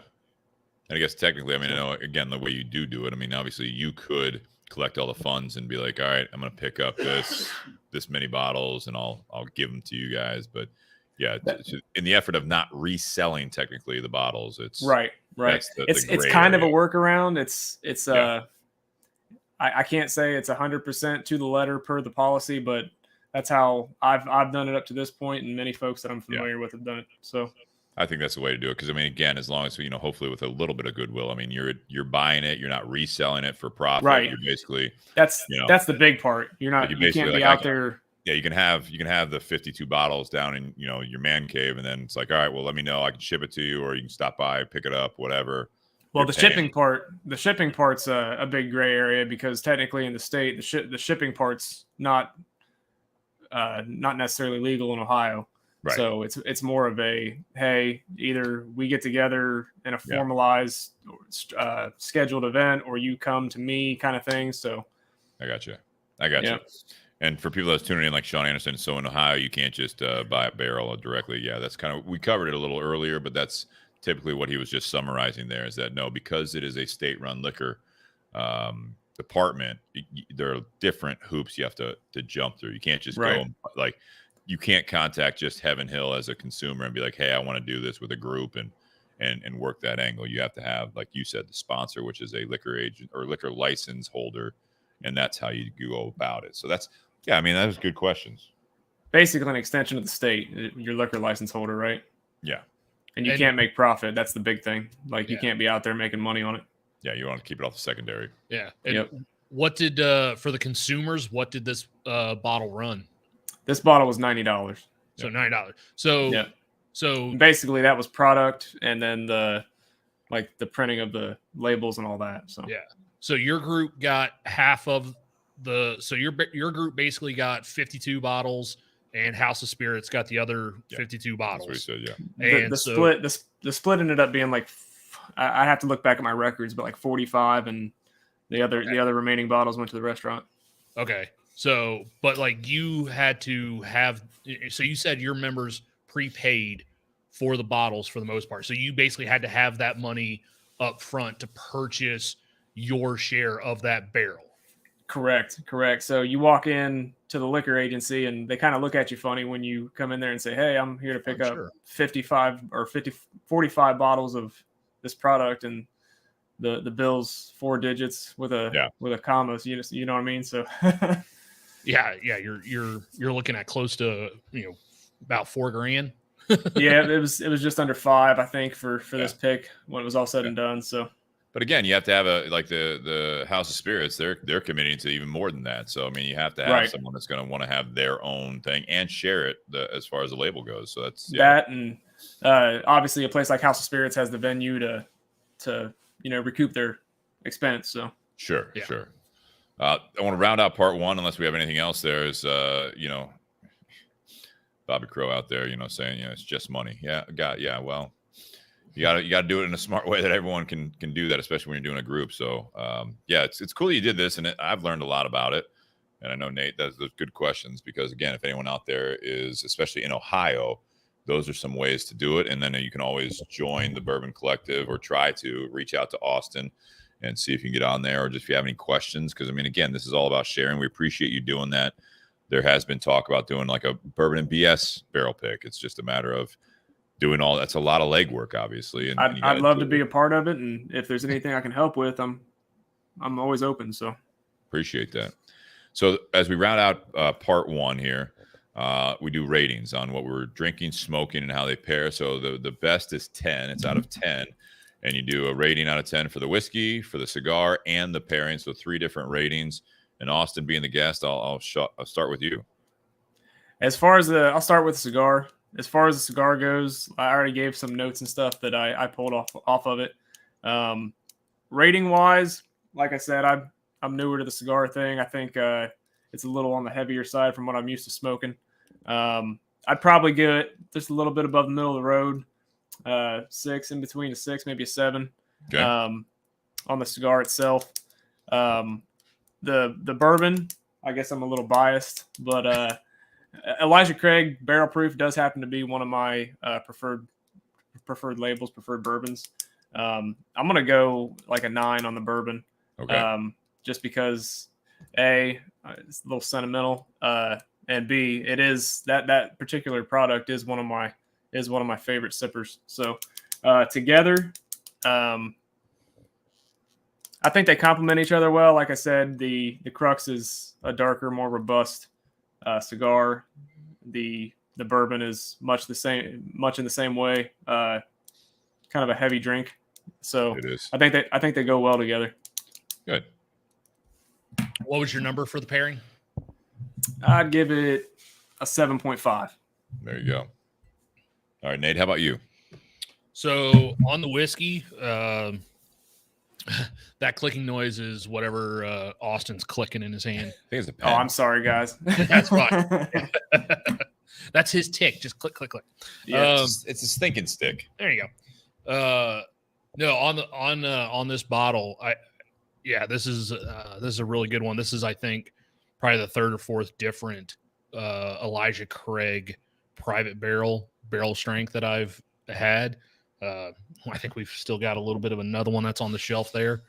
I'm going to give this one a 9 as well. This is a really enjoyable bottle, and what really surprised me about this was how balanced it is. Talked about earlier in my notes, like it's got a nice fruitiness up front, and then surprisingly for 126.5 proof, there's really not much of a burn. Mhm. You get that little bit of that cinnamon mint on the back end, but no hug on this one. Yeah, it doesn't really hit the chest. Yeah, which I was really surprised. Sean's over there looking at me like, what? No, for me, all the flavor and heartburn, man. It's just heartburn. Acid reflux. That's fine. No, for me, all the flavor and any heat that was there was stayed all up in the palate or the throat. There was no down in the chest. That Kentucky hug for me. So really enjoyable bottle. For the cigar, I give the cigar an 8. It's a very solid smoke. It's got a great flavor.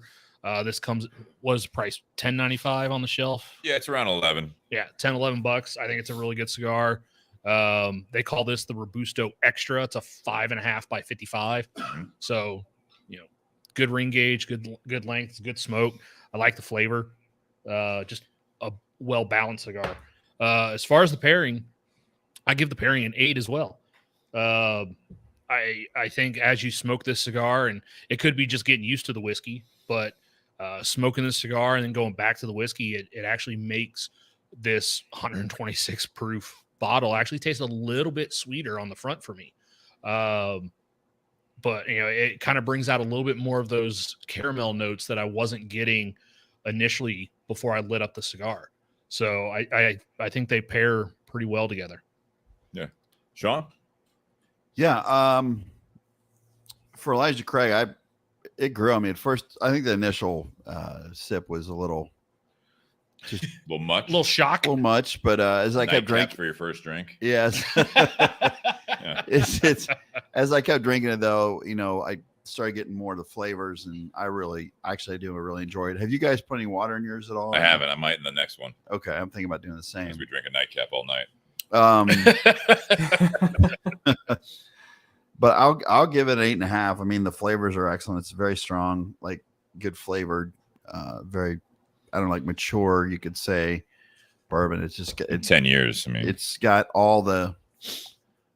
everything you ever really wanted, in terms of a bourbon. So I give it 8.5. Cigar, I'm gonna give it a 9. I've never had it before. I really enjoy it. The Retro Hero, man, it's like a floral taste to it, but it reminds me of other like higher end cigars that I've had that you retrohale and get kind of the same flavor. So it reminded me a lot of like an Oliva V5 series, or maybe one of those the Julius Caesar. Oh, okay. Yeah, kind of the same flavor when you retrohale. So $17 stick. Yeah, so to me, I'll give that a 9 for sure. I mean, that's one I'll definitely buy again, especially for the price point as well. Together, I'll give it 8.5, just straight up. And I did the retro hail and then the sip. And again, every time I seem to do that, it always brings out flavors on both sides, and it just tastes so good. I always love doing that. So this one did not disappoint at all. It's a great fall pairing, isn't it? For sure. Yeah, which is what we're feeling. Shannon, you want to chime in, or? Okay, cool. He says no comment. He's just here so he doesn't get fined. I like your fall comment, Steve. It definitely keep you warm. Yeah. No, he's here because his wife Shannon's like, get out of the house. Get out of the house. It was a birthday yesterday. I'll give so this one's cool because we did talk about it with the Elijah Craig. Is he off? Yeah, it's all. Okay. The Elijah Craig stuff, especially the barrel proof, it's unique every time, and I like that about what they do there. Again, being fortunate enough that Austin, you donated this to the show, which we appreciate.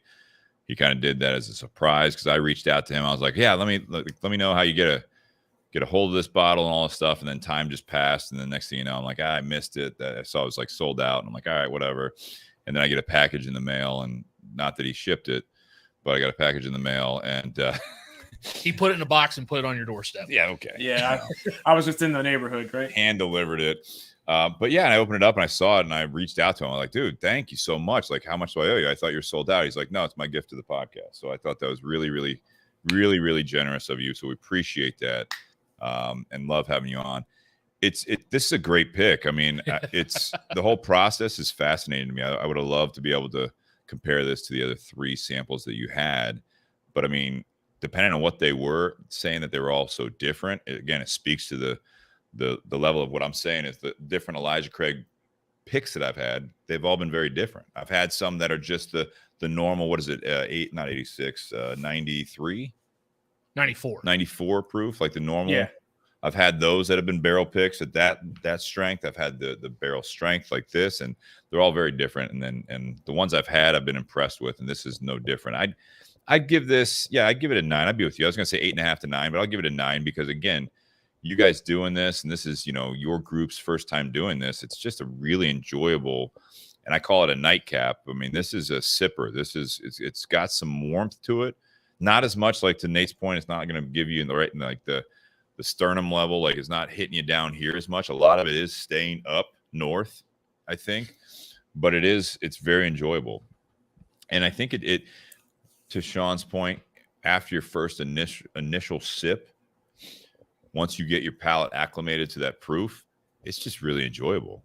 And again, it's something that it does kind of keep you in that sense of being warm because of the proof and because of the flavors that you have. The cigar, I'm kind of with, Sean and Nate a little bit more. Again, Austin, not necessarily at this point what your palate is looking for in a cigar. So I'll be interested in what you think of the next cigar, if you're going to light that one up as well. But I do like this. I love Plasencia products. I think this, again, of their core lines from Crux, I think this is definitely my favorite. And I do like a Habano wrapper as well. I like the Nicaraguan tobaccos. Typically, I typically gravitate towards that. And so, I mean, I'll give this cigar an 8.5. It is a lot on your palate. It lingers. And again, it does kind of coat your palate, that cigar. And the retrohale I like as well. But I mean, it does kind of just sit on your tongue and in different parts of your mouth. That flavor just kind of stays there. So it's not necessarily a thick smoke, but I mean, it does have that experience of it just kind of like long sits finish. There. So someone that says like, I don't want anything full bodied, I don't want to taste it in the morning. Like this is something that you will taste in the morning. So if you like the flavor, you should be all right. God help your significant other if you have one that's next to you, but it's going to be some bad morning breath. The pairing, I'll give the pairing an 8.5 as well. I think this goes really well together. I think you're dealing with some heavy hitters as far as flavor.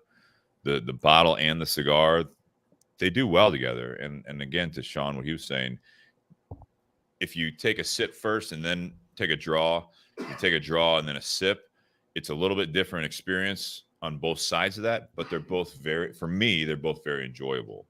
And the cigar, like I said, the construction, I didn't really get into that as much, but for that price point, the construction's what you'd expect from a product coming from Plasencia. Again, I love the relationship between the family, the two families, really, between the people behind the Crux line and the Plasencia. There's a background there. And to Austin's point earlier, again, love a good story. So the fact that this isn't just something that they were just like, hey, who can we get a cigar made by? No, this was a family history there between the two. And they learned from each other, different aspects of the industry, much like you're doing now with the bourbon side, Austin, where you're doing this with not only one of the biggest and most respected, Heaven Hill, being that, in the game as far as the whiskey side of it, you worked with a reputable liquor license holder. I mean, you worked with some people on this project. I just like the whole pairing from a story to the actual experience of drinking this and smoking this cigar. That's what I'd say. So again, cheers. I appreciate you sharing this, Austin. Absolutely. My pleasure. To your point earlier, I do still have in my possession the other 3 samples that this was compared to. So if we happen to hook up again sometime in the future, we can I can see if opinions align.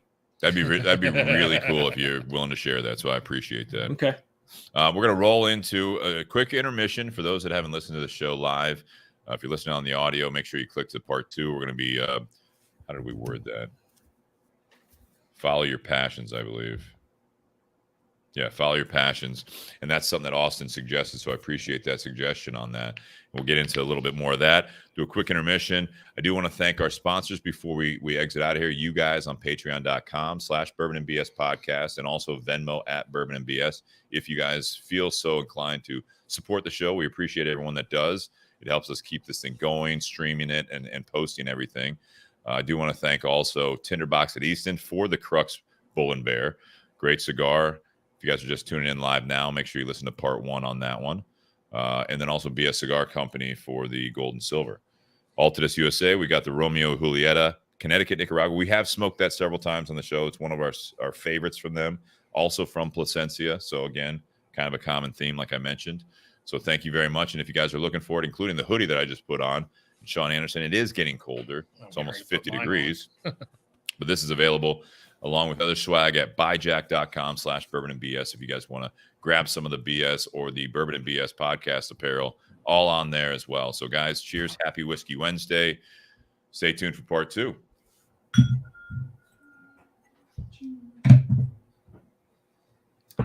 All right, we're at a quick intermission.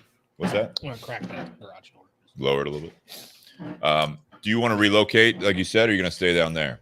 Yeah, I'm going to relocate. That means I'll probably have to hop out of the StreamYard here and then join again on the phone. Yep. Got that Use covered? the same link. Yep, absolutely. All right, I'll be back.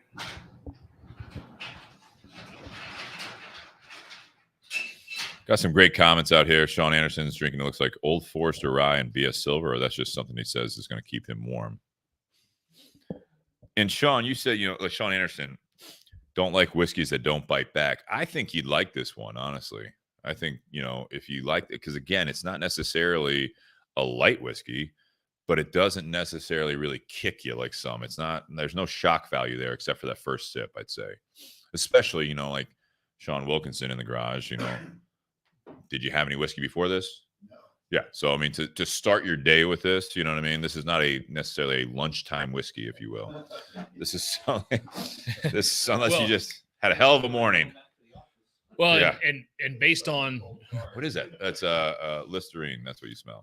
Based on what Shannon said last week when Shannon was here and we had that Neely Family Distillery barrel proof, which was 104.2. Yeah. Like Shannon didn't really care much for that, but Shannon had been drinking nothing but Jameson Black Barrel all summer, so that was his first bourbon. It's a big change in a while. So I'm actually kind of glad we didn't go to Shannon for ratings on this one because this.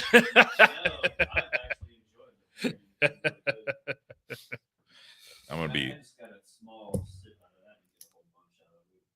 That's the great part about being 126 proof, Well, and I was looking, it's like having a bigger pour. Yeah. Well, I was looking. Effective.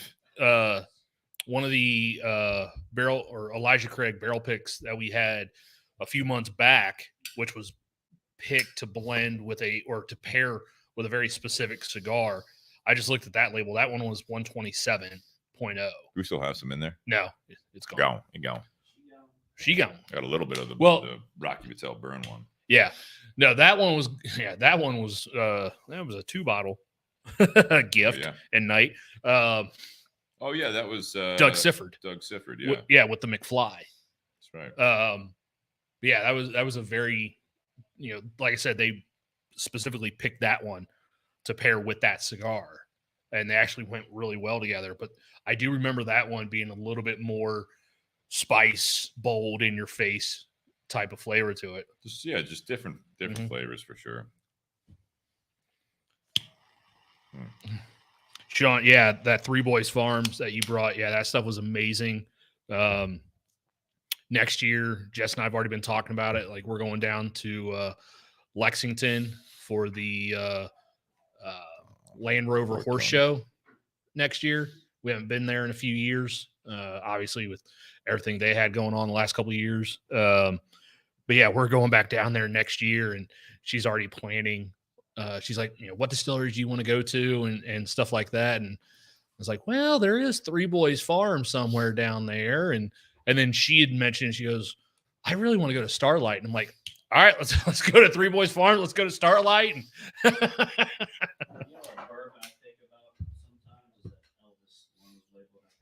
Yeah, that was cool. Those were good. The Elvis is what Shannon's saying. And Bobby Crow, the 12. Let me get back to you on that. That's the night before we have our event with Eric Espinosa. So I'm not sure if he's free on Wednesday, but I know he's going to be in the area. He's coming to Columbus the next night. So we've had him on the show prior to the event if it works out. So obviously, I love having you in the garage, Bobby. But if Eric Espinosa is coming up from Miami that week, I don't know what his travel schedule is, but let me get back to you on that for sure. Absolutely. Would love to have you in the garage, if not on the show, for sure. Bobby always brings good stuff with him too. Well, he does. He's also good conversation, all that stuff. So, it's just, again, let me get back to you on that. We got Tyler Jones from Espinosa on next week. Yep. So he's going to hit us up next week, and then he'll be back with Eric Espinosa at the prime rib dinner and at Tinderbox at Easton. So looking forward to that. Doc Swenson's, Sean, not familiar. It's not far from Buffalo Trace. We'll have to check that out. Right now, for those that are listening live, we're in the intermission. If you guys have any questions for us, let us know. We're waiting for Austin Mabery to come back on. He was relocating into the garage out of his man cave downstairs. Where's the...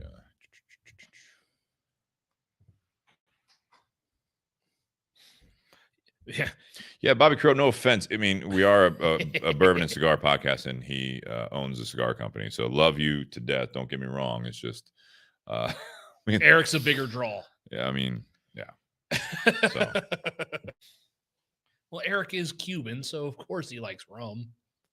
Yeah. Tony on the side, he just hears all these people coming in the house. He's like, "Do you not hear me?" Nope. Did anyone forget about me? Yep. Lighting up this Romeo right now is bring him a rum. We'll see. It still stands up to, like, you can taste that cigar. This one? Yeah, the Romeo, Connecticut, Nicaragua, for sure. For sure. Just silence now, man. Come on, Austin. Where are you at?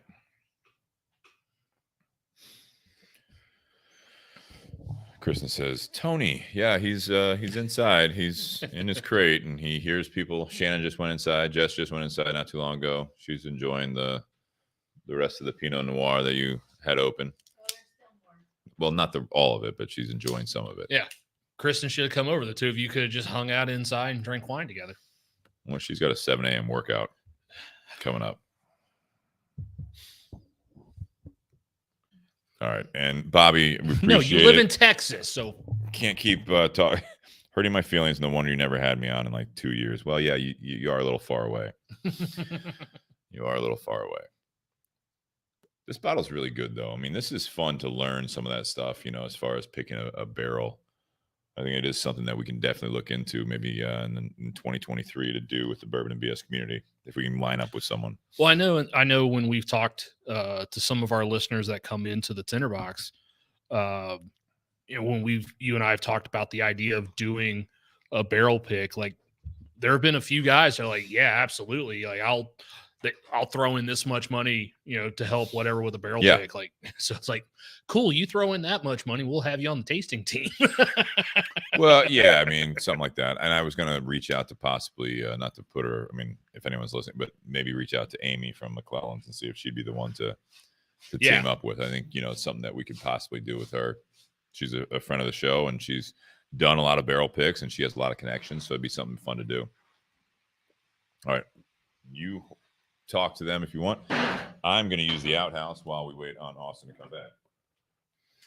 And no, Sean, Doc Swenson's, I don't think is something we can get in Ohio. So I don't think there's too many of us here that have had that stuff. Maybe some of the people that do a little bit more traveling down south than we do have come across that. Sean Anderson's like, I'd be put in on a barrel. Yeah, yep, Sean would. Yeah, obviously, we learned quite a bit from Austin about that process. I don't know, how different it would be if we went through a distillery that was in Ohio. Because I know that's what Steve and I were initially talking about, because we figured that would be a little bit easier, is if we did our first barrel pick for the podcast with someone who's already in Ohio. Maybe there's less paperwork or less hoops to go through. And then it's a matter of, finding a night that Steve, myself would be able to have free to go do that, as well as, a couple other people that are close to the community.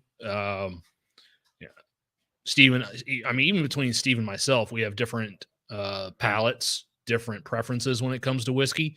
But obviously, the more opinions that you have, to an extent, is helpful. I know, like when Dino was on, we talked about doing he talked about his experience and some of the barrel picks that he's done. And, there's just a plethora of people. It's like a football team worth of people picking these barrels. And that's obviously a lot of opinions that you have to go through. I do remember one story. There was a company, the two founders who are brothers, they both loved a particular whiskey company, and they were going to do a barrel pick for their company, and they both have different flavor profiles, and they did the tasting with the master distiller of that company, and both of them told the master distiller what they liked. And like I said, they both like vastly different things. Well, apparently the master distiller wrote on a napkin something and then turned it over. And then after those two gentlemen went through all the samplings, they had their favorites, but then they compromised on a different barrel that appealed to both of them and that they felt would appeal to more people. Literally, the master distiller flips over the napkin, and that was the barrel he predicted that they would pick.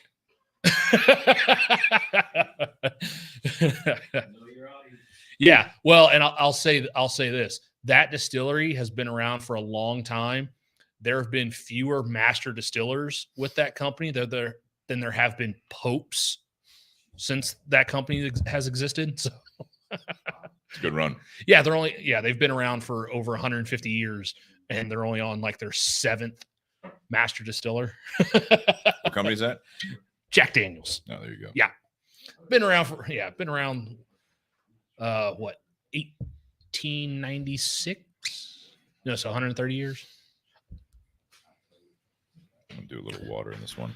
Yeah, I put a few drops of water in this one, and I haven't sipped it yet, so curious to see how that goes. How many drops did you put in? 2. Okay.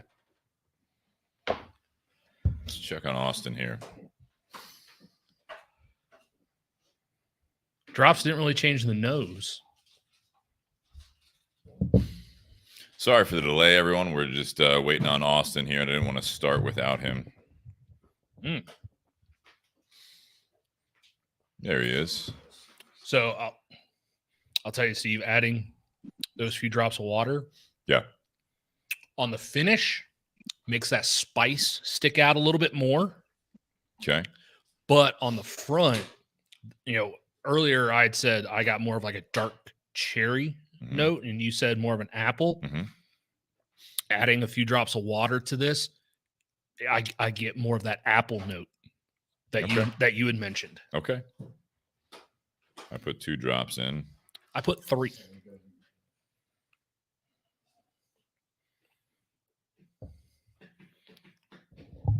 Boys, I'm gonna hit it early. I'm not feeling like my stomach's killing me. All right. Everyone's. Saturday, though. The shop. I will not be there. I'll be out of town. Yeah. Yeah, man. I'll be there. I'll show you a preview. All right, buddy. You guys. Stay warm. Austin's doing some, looks like computing on there. You want me to go this way? If you don't mind. You all good? You guys, It's a nice shirt. Yeah, we can hear you. Yeah, for whatever reason, you're not coming through my Bluetooth. Good enough there, Sean. I can hear you. Okay, But we can hear you. Yeah, you're not coming through my Bluetooth for whatever reason. No biggie. Well, are you okay? Like, can you hear us okay like that? Yeah, yep, I got you. Yeah, we can hear you all right. No problem. All right, awesome. Perfect. All right. Well, let's have you got the Romeo? You're gonna light it up out there? Sure do. Perfect. Perfect. You guys started already? No, we have not. All right.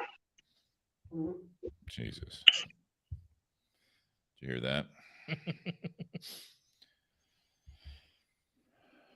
All right. You ready? Yeah. Welcome back to the Bourbon and BS podcast, everyone. This is episode 239, part 2, Beyond the BS. We are still joined by Austin Mabery from the Bourbon Collective. And we talked about in part 1, if you guys are just now tuning in, or if you're listening to the audio on part 2 before part 1, the way this happened, we've all met Austin through kind of the local, I'd say, Columbus area bourbon community. Just overall, Nate and Austin met a while back at an event that Nate was kind of working, also attending. And Austin's a part, like I said, of the bourbon community, and he's on the Bourbon and BS community page. He runs and founded the Bourbon Collective, which we'll talk a little bit more about in part 2 here.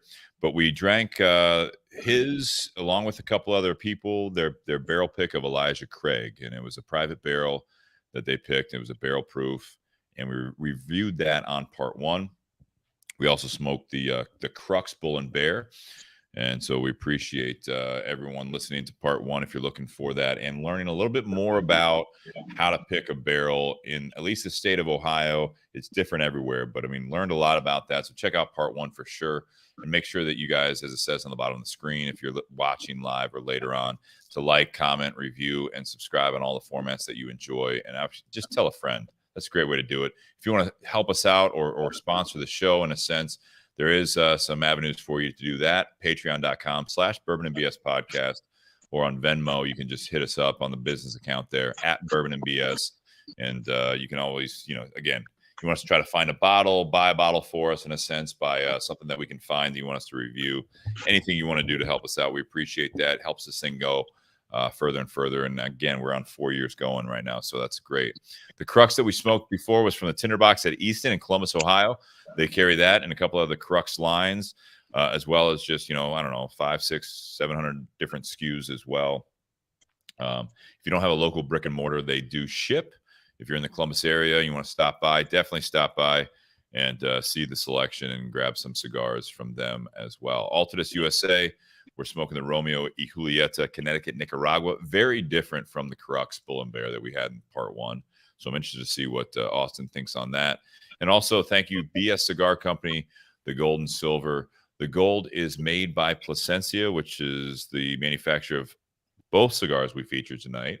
And the silver is made by Espinosa Cigars. Eric Espinosa, good friend of the show, and also the Tinderbox. He's going to be in town in 2 weeks at a prime rib dinner at Tinderbox at Easton in Columbus, Ohio. About 5, maybe I think 8 tickets when I last checked available for that dinner. Always love that. A good way to round out the season before it gets too cold here in the Columbus, Ohio area. All right, tonight, Beyond the BS, basically this is where we go into a different direction than a lot of bourbon or cigar podcasts, and we talk about different life topics. And tonight we are smoking Follow Your Passions. Yeah, and this was suggested by our guest, Austin. I kind of put it down, and Austin, you kind of can steer the conversation from the get-go, but basically what I have here is, we're discussing passions in life and how do we follow our passions. Do you live your life with passion, and how do you determine what your passions really are in the different aspects of life? So when you said follow your passions, I know that bourbon obviously is a hobby that turns into a passion for a lot of people. Cigars are the same way, kind of where we all kind of came into this type of podcast. And, again, we have the Bourbon and BS community page and the Bourbon and BS podcast. You have the Bourbon Collective. But again, I don't think we're just going to narrow it down to just whiskey and cigars. But kind of what did you have in mind when you kind of talked about following your passion? Well, I think whiskey and cigars. First of all, can you hear me okay, Steve? Yeah. I think whiskey and cigars are a good place to start. I mean, obviously for me, bourbon's a major hobby of mine, and I think the same is true for cigars for you, Nate, and the network of friends you have. Really, for me, it's about finding something that excites you in life, right? The things that drive you to pursue something. Again, for me, a big part of that is the whiskey industry as a whole, not just necessarily bourbon, but the folks that are involved in that industry and that community, the works, the acts, the acts of those people, just following them and all the different things that they do. It's really what it boils down to for me is the community and the people in it. That really just kind of excite me and keep me coming back to this again and again. Let me hear what you have to say. Similar, I imagine, to the cigar industry, or how you got involved in that. Well, I mean, so I agree with you with the bourbon side of things. I think a lot of the passion that you find is, some of the things that people talk about is, first of all, like with that, a lot of it is history. I mean, there's a lot more that goes into this. This is not just, I mean, obviously everyone, they do things for a living to make money. I mean, to survive, right, to live and everything else. But I think, it's a short list that really find a passion in what they're doing, that really they can make a living. They can make a good living. They can make an okay living. They can survive.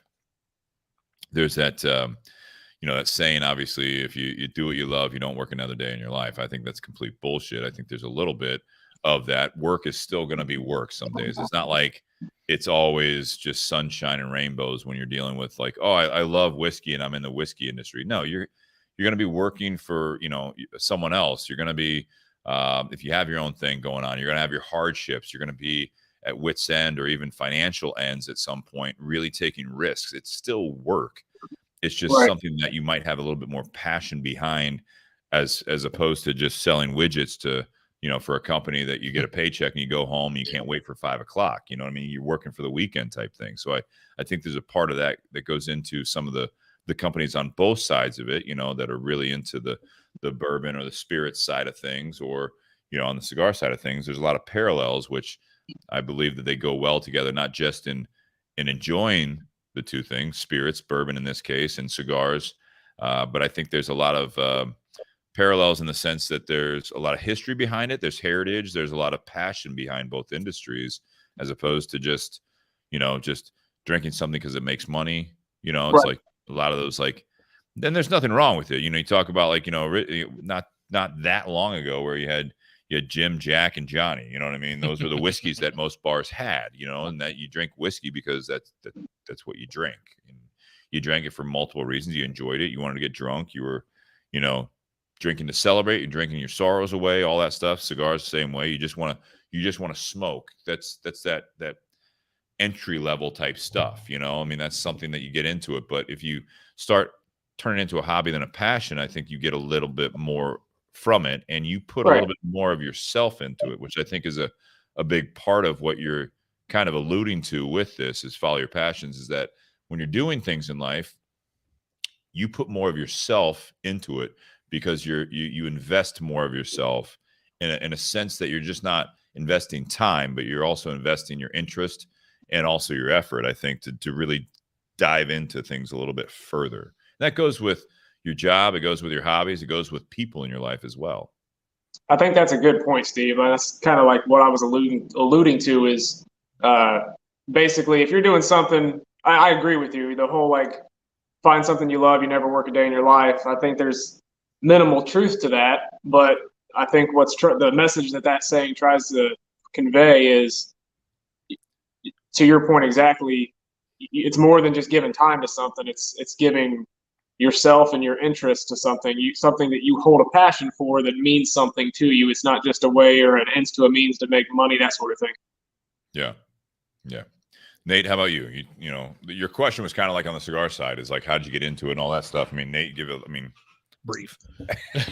No, yeah. So for me, cigars was one of those things that started out as a hobby. I picked it up in college during my junior year. Just, kind of dabbled in it after I graduated and moved back home to Columbus. There was a shop nearby that, I would go to every now and then. I would go to the events.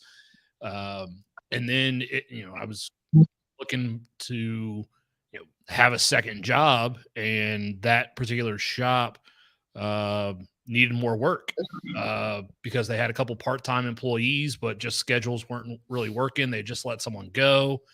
And so like at an event, the manager's sitting there complaining about, not having enough people on staff. And I was like, I'll work here. He's like, really? And I was like, yeah, I said something to you a year ago. And he's like, was it during an event, and was I drinking? I said, yes. And yes. Yeah, was I? And he goes, well, that's probably why I forgot.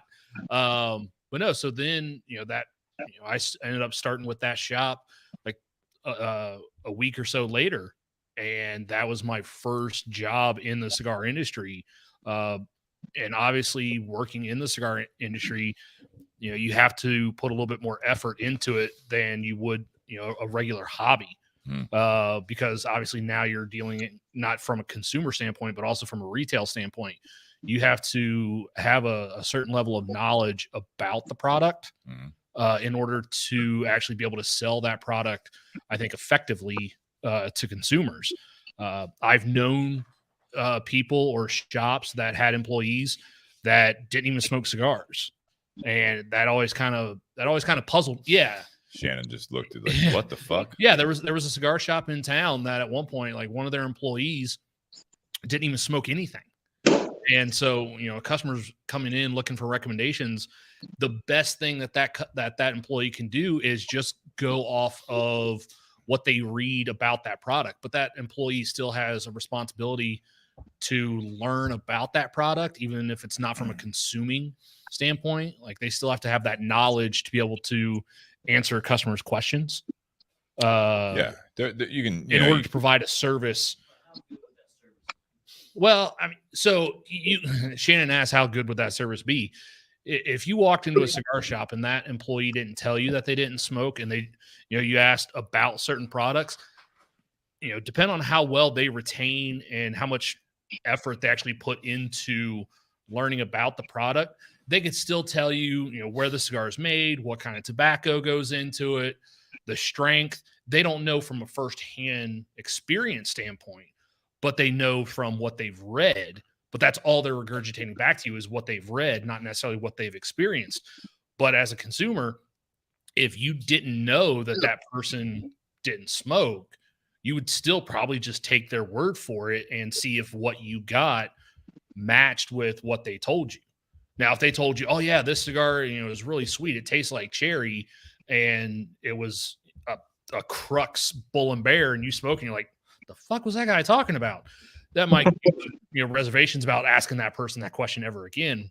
But that's one of those things that you can still have a knowledge enough to be able to do your job, but you're just telling them what you've learned, not necessarily giving it from a firsthand point of view. I think that's selling anything, really, right? I mean, you can sell things if you know about it, but there's a certain level of credibility if you've done it before.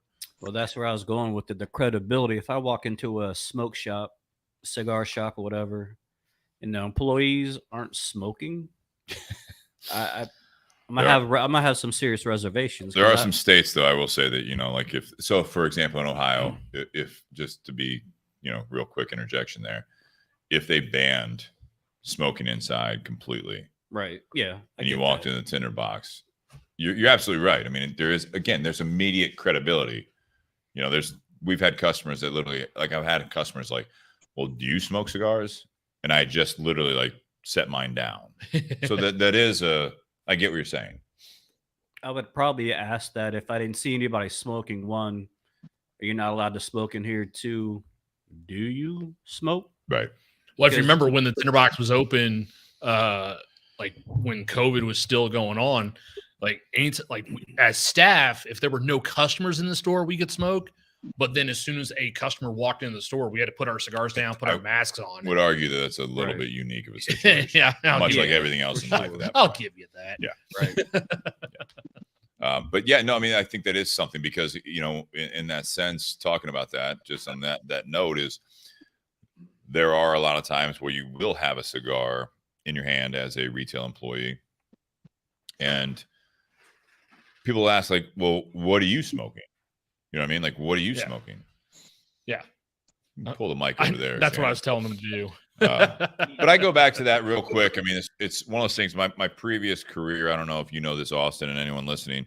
My previous career was in the moving and storage industry, and I would say, fortunate enough, and I had success in that industry for a decade because I started at the bottom. You know, I was moving furniture when I was on my breaks from college, and so as I moved up in the ranks, the newer employees years later, you know, they saw me as an office guy and didn't realize that I knew how to do it. So even like internal customers don't realize sometimes that you know what you're talking about, because not necessarily passion. We're talking more about the credibility. Do you know what you're talking about? Have you done it? Do you smoke cigars? Salesmen in any industry, you don't necessarily, you know, have to, like, we had salespeople in that industry. They'd never moved a piece of furniture other than like at some point they had to move their apartment or house or whatever, but they weren't movers by trade. They were salespeople. You know, you can train people on it, but again, there's some effort there is that you want to at least train them, you know, like have them go out on the truck, see what a move's like, see what they're actually fucking selling. Yeah. You know, in this industry, bourbon's the same way. Austin, you know, as you've gotten into this, I know, and if you want to talk about what you do for a living, but the more you learn about it, you could transition by following your passion. Like, say all of a sudden you take your experience of what you've done, and all of a sudden there's a little bit of a career shift that you think that you want to get into more of the bourbon side because it's become a passion and you're good at certain things that will translate into an industry that you're more passionate about.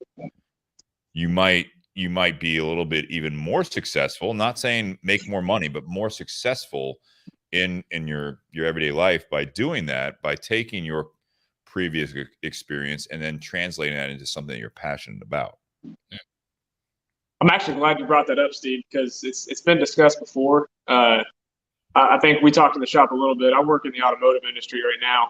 Mm-hmm. Have for the last decade and a half. I've been with the same employer. But as far as the whiskey industry goes, or the spirits industry in general, there have been discussions about, you know, side hustle, if you will, or a shift in career aspirations. It's something I've toyed with, you know, like how would that take place? And to a degree, I don't want to make it sound like that was the purpose of the group or my motive by any means, but I think it's definitely a huge assist, if you will, having that network, building that foundation. If that's a change that one day in my life I choose to make, you know what I mean? Yeah, no, I mean, you could. What do you do? I mean, you don't have to talk about who you work for, but like, what is your actual career? So I actually work in supply chain. Okay.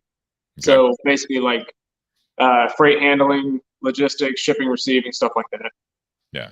In the automotive industry, bet you've had a fun couple of years. It's been turbulent. It's been turbulent, put it that way. Yeah, it's definitely been challenging.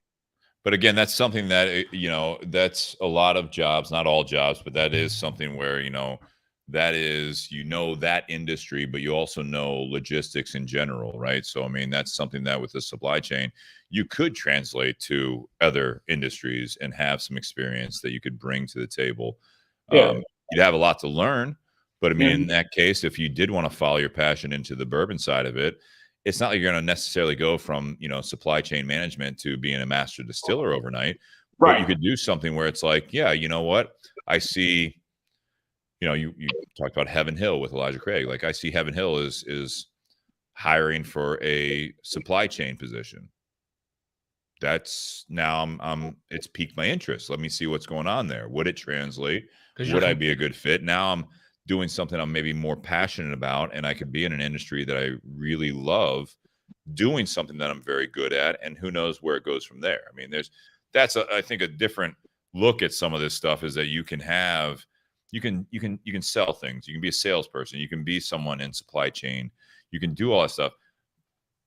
but you gain some expertise at this automotive company that it just kind of kept snowballing. And now you're 15 years or whatever it is into this industry. And it's like, do I really need to do this? Like, do I need to do it in the automotive side? I can translate or I can transfer some of my knowledge of what I know about how supply chain works and learn a new industry, take maybe a step back and then excel somewhere else, that when I look at my life the next 10 to 15 years, I'm happier. Not saying you're unhappy by any means, but it's like now there's some more perks to the job because I've learned more about something that I'm really passionate about. The hobby is absolutely. I think, all these companies, large or small, most organizations have a need for supply chain or marketing or any kind of like business suited role. You know what I'm saying? So I'm not gonna lie, it's a thought that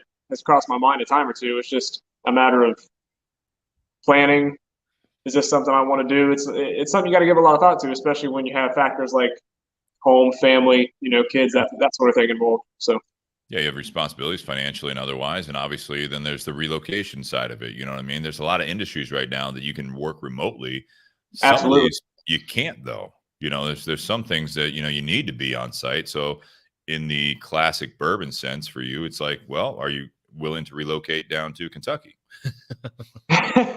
Not saying I'd hate it. No, I know that. I'm just practically though. You save like a fortune on gas. That's uplifting. Basically, you just remove your family unit and yourself included, depending on what your life's circumstances are, and you are relocating it, and it's always on a chance. Yep. Safety, and I think this is a big part of this, is following your passions. When we're talking about work, other aspects as well, but there is that safety net side of things. There's that, the comfortable living, the just living in a comfort sense that necessarily doesn't need to change if you stay where you're at. Right. Are you happy? Are you happy enough? Are you working for the paycheck? Again, everyone does what they do. I mean, I looked this up, but Bobby Crow was commenting a lot earlier, and he was saying how he separates his passions from work. Yeah, here you go. I like to keep my passions and hobbies separate from work. I always find if I do my passions at a company, I start to dislike my passion because it becomes work. That's, again, to that point we were talking about, if you do what you love, you never work a day in your life. I think there's a lot of that goes into it, is that if you're working, if you want to separate it, or if you're scared, or not, it's not scared, but if you're not willing to take the risk. What's your risk tolerance, right? Yeah. Yeah. I think, I'm sorry, what was the gentleman's name? The comment that you put up? Bobby Crow. I think to his point, like, if you take a passion and make it work, you almost put a timeline to it. I understand completely what he's saying. Is it kind of becomes grudging to some degree. It becomes a grind, if you will, and you start to. It has the potential to kill some of that passion.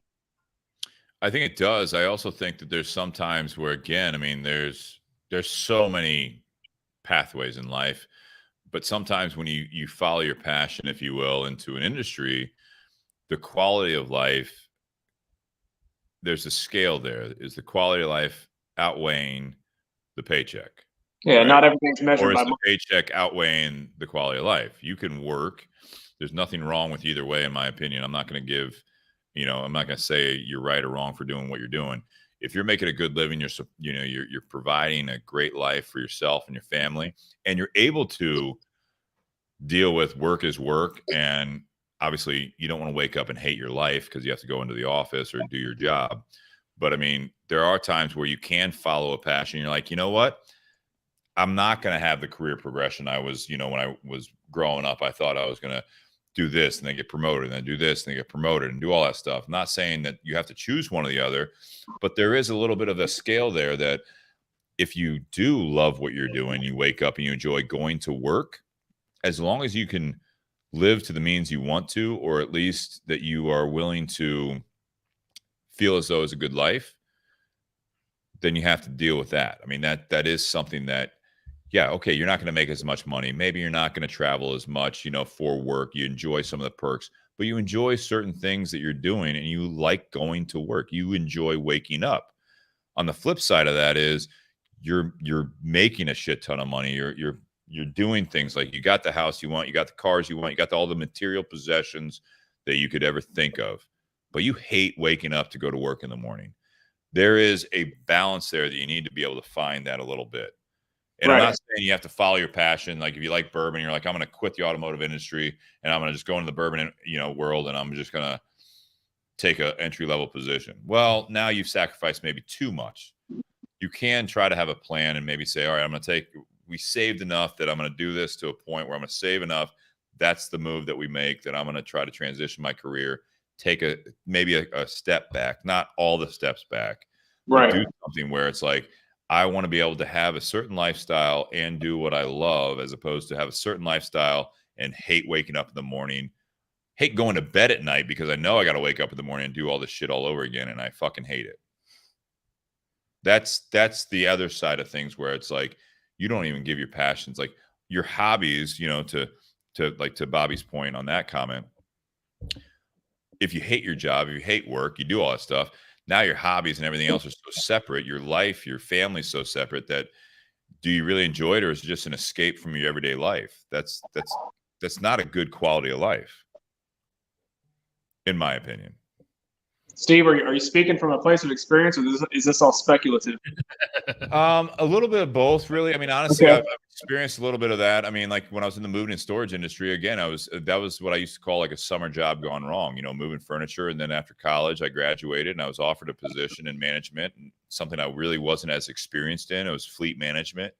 And every couple of years I got promoted, and it was a good job. And every couple years, I was not enjoying the job because it was a job, and then I had a new challenge. But I think that's something that was inherent in me, that especially in my 20s, I enjoyed the challenge. When it became mundane, I lost the attention. My attention span was challenged at that point. Now it's just a job. Right. And every time I kind of got to that point, I was fortunate enough to get a new opportunity, and I had a new challenge. At a certain point, I was there, I think, basically working for the paycheck, because it was good money for me at the time, and I was, in my late 20s, I was making great money, but at that point, I was looking forward to 5 o'clock. I was looking forward to maybe lighting a cigar, meeting people, or, going home and having a drink, or, being able to sit down and relax. It was just, that was an experience that I did have. Now that I've been in the cigar industry for, January will be 10 years, following that passion, and it worked out. And I'm very thankful for, from Brian, who owns the Tinderbox at Easton, that he gave me an opportunity, that we have been able to really, over the last 10 years, through ups and downs, we're in a great spot, and I really enjoy it. But it doesn't mean that, I look at some things and I'm like, man, it'd be great to expand this, but it's not a level of, for me, a level of acceptance that this is reality. It's, if I want to do more things, I have an opportunity I have someone that I work for that accepts that feedback, that the suggestions and all of that stuff. And personal life's the same way, I think. And I think everyone goes through that in certain levels, where the passion is pulling you away from the everyday. But sometimes the everyday is what's supporting those passions. So again, I think this is a balancing act. There's a big teetering point here, and like I said, a sliding scale that you have to deal with. Exactly. I know I'm not alone in that. I think sometimes you have to, what it kind of boils down to is finding something that you actually look forward getting up in the morning to go do. Yeah. Like I agree 100%. Like your job doesn't necessarily have to be what you're passionate about, but it's about finding that thing that you actually look forward to getting to do what it is you do. Because then that makes, even though it's work that you enjoy. And so you actually you don't feel guilty or bad about getting up and going and doing it. Like you actually look forward to going into work to do that job.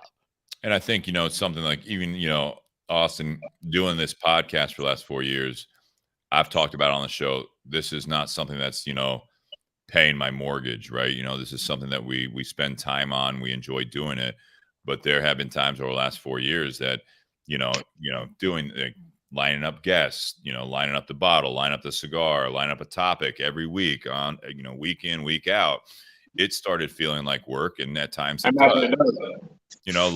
Life takes the precedent there, and all of a sudden it's like, oh, well, Wednesday night, like, well, we don't have a guest, we don't have whatever. And it's like there is a level of work there, but I will say that the one big factor that I think people need to think about whether it be a job, whether it be something like this, which is a passion that we enjoy doing, when you do it, are you still getting something from it? Do the pros outweigh the cons?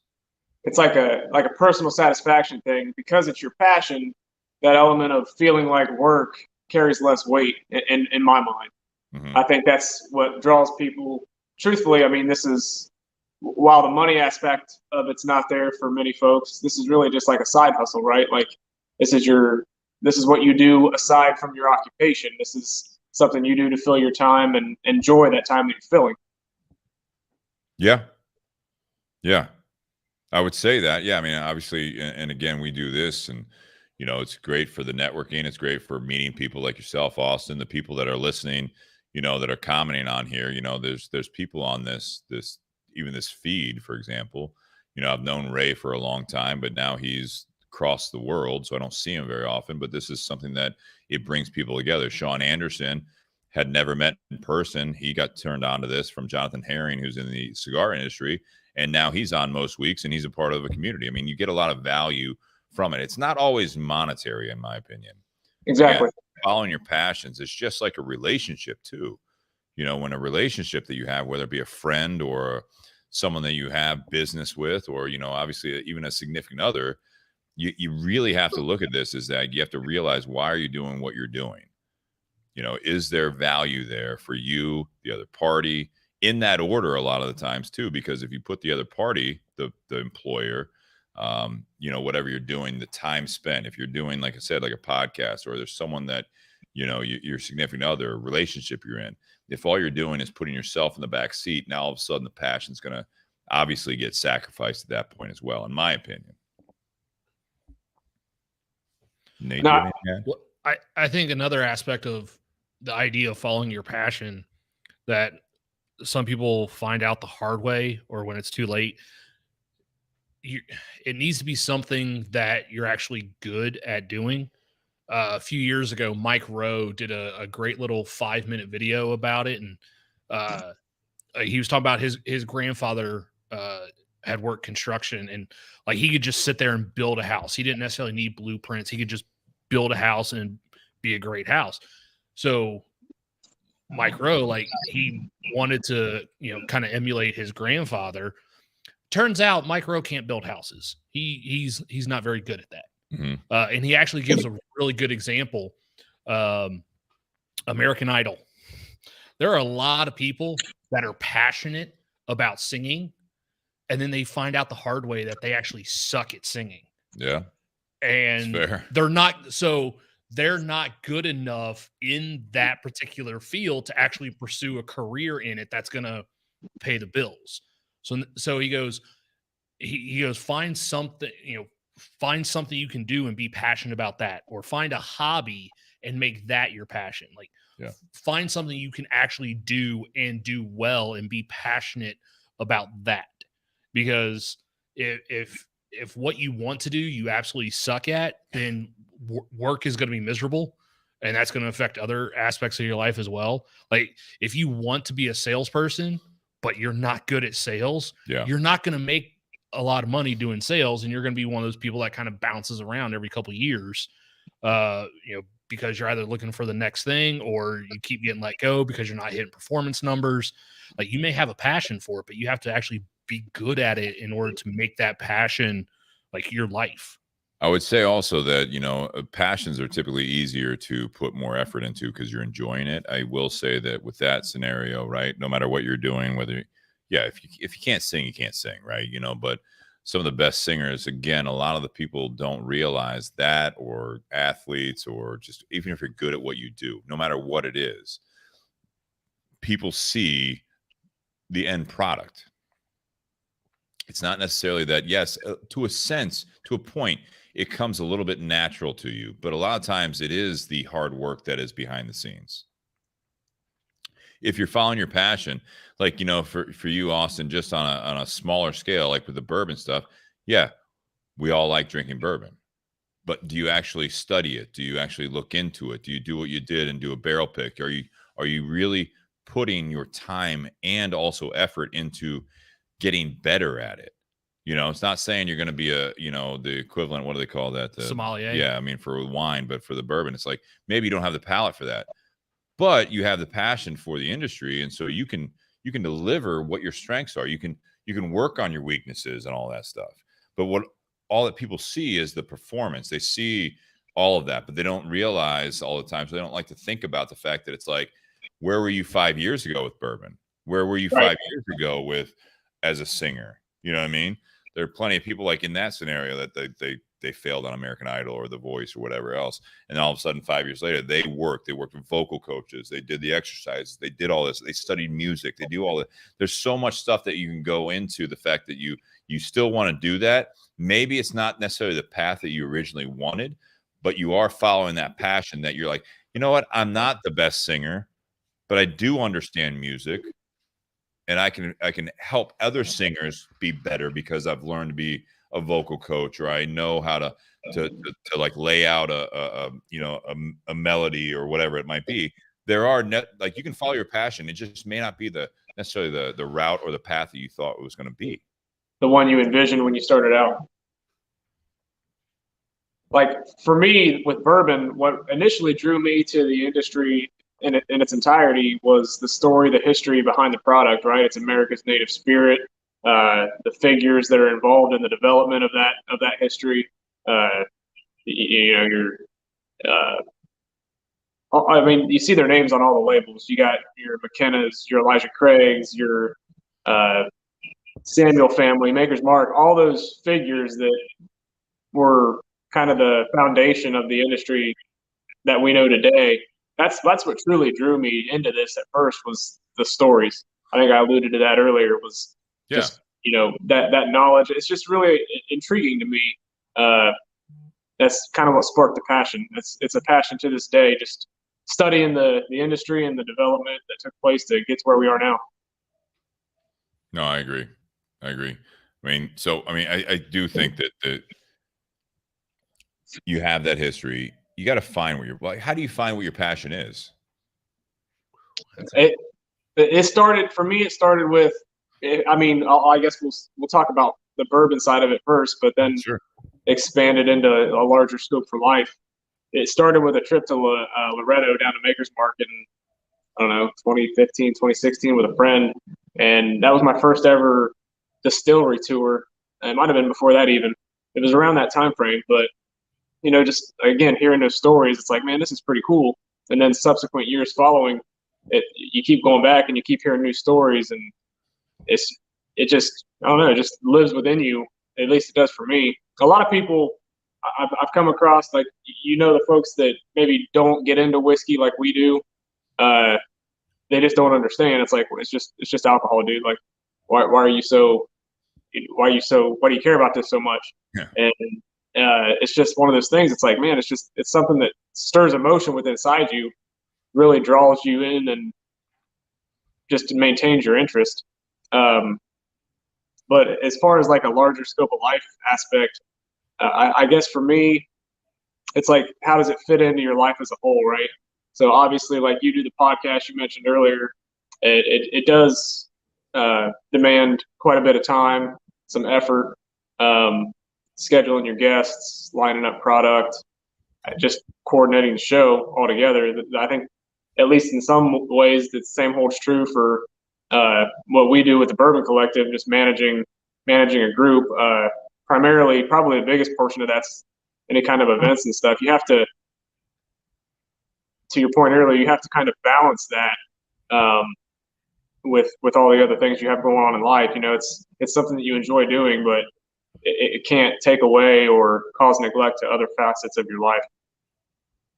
What's the transition though? Like when you look at that, I mean, what's the transition where you do when people say, again, going back to that whole thing, if not to beat a dead horse, but it's if you do what you love, you never work a day in your life. That's like this mantra for some people, right? Going away from what we were talking about earlier, where it's like everything's going to become work at some point. If that's your job, like it will be. You'll have bad days, you'll have good days, and all that stuff. But it's like, is there a transition point where you really do follow your passion, where it's not necessarily like, when does it become, I guess, overwhelming to a point that you realize that this passion is calling me to do more with it? You got your day job, you got your family, you got all that stuff. I'm not saying sacrifice everything. Hopefully in a smart way, that you realize that you're like, I've got one life to live. I can do this. And again, not saying that there's anything wrong with working the same job. I think there should be more of that in today's world. I think there should be more appreciation for the fact that you work the same job until you retire, but you also hopefully have a good life outside of that, along with that. But I mean, to you guys out there, anyone listening, is there a breaking point or a transition point where you say, you know what, this passion is something I really want to follow. This isn't just a hobby. This is something that I want to do with my life. I really want to put effort and some sort of a push in my waking hours to be able to do more with this passion. And to your words, Austin, is follow that. Mm-hmm. I'd love to hear what some of the guests have to say, but for me, it's like I think it comes alongside just growth and development as a person, as a human being. Like, you get to a point in life where you start to realize some of these things, you start to see some of these things, and it really ultimately comes down to making that call, making that decision, if you are in fact going to make that call, as to what direction you want to go, right? Nate? Well, I was going to say, so like, if you want to turn a passion like into a career, obviously you have to find an opportunity and an opening within that career. And I think what really helps kind of get the ball rolling is to build skills or knowledge that are associated with that before you make that leap. So put the work in. Yeah. So you have to like put that work in on your own time. So like if you want to be in the spirits industry, like you can't just, it's very difficult to, all your experience and all your knowledge is in a completely different field. And, you try and interview for a job in a different industry. Like, they're going to look at you and be like, well, what makes you qualified for this position? Yeah. What do you know about what we do? Exactly. So if you build some of those skills or that reputation and have an understanding of what it is they do on, in that particular industry, hopefully then like in that interview process, they'll see your passion for that, because they want to hire people who have a passion about their industry. Like they don't want to hire someone who's just looking for another job.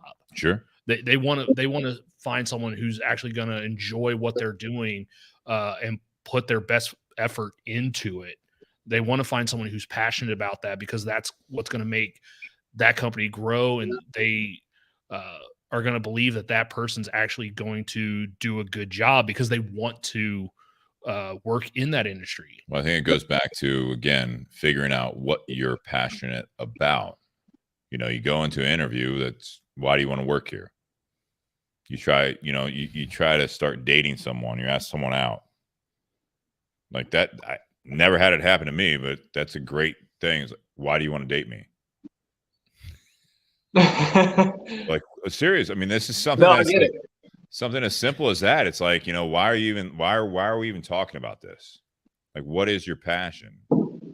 It's like something that's like, why do you want to work here? Flat out, depending on what your life is like at that time, I need a paycheck. That is a reason. That's assumed, right? I've always had a strong desire. It's assumed, but it's also, there are certain levels of of life that it's like, I lost my last job. I need a job. I need to be able to pay rent. I need to put food on the table for myself or others. I mean, those are some basic things, and that's a valid reason That's not necessarily following a passion, other than the fact that you have other passions like you want to live. I mean, like you are passionate about life itself. But if you're looking at like going into another industry or following a what you like, again, the bourbon thing or whatever else, that's what we're talking about in this podcast. But it's like you have to know why you're doing it, because if you're asked that question, why do you want to work here? So like Austin, for you, it's like, you've got a career going, but if you wanted to make a transition to someone else, yeah, you have to do normal stuff, be a good interview. If you're interviewing for someone or for a company, do the typical shit that not everyone knows how. Do some work, do some research. What does the company do? What do they have? Have some questions about the company, about the position, all that stuff. You have to do some work on the nuts and bolts side of it, just like business in general. You can talk about feelings all day long, but whatever your business is, bourbon included, you got to sell the bourbon. You can have all the passion in the world about something, but if it's a poorly run business, it's not going to last. Right. If you're not actually working on like actually selling something to put money that's coming back into the business, it's like, yeah, you can be passionate all you want. That's what they call like a starving artist, like a starving actor. It's like, yeah, it's great. You want to be an artist. You like to paint. Cool.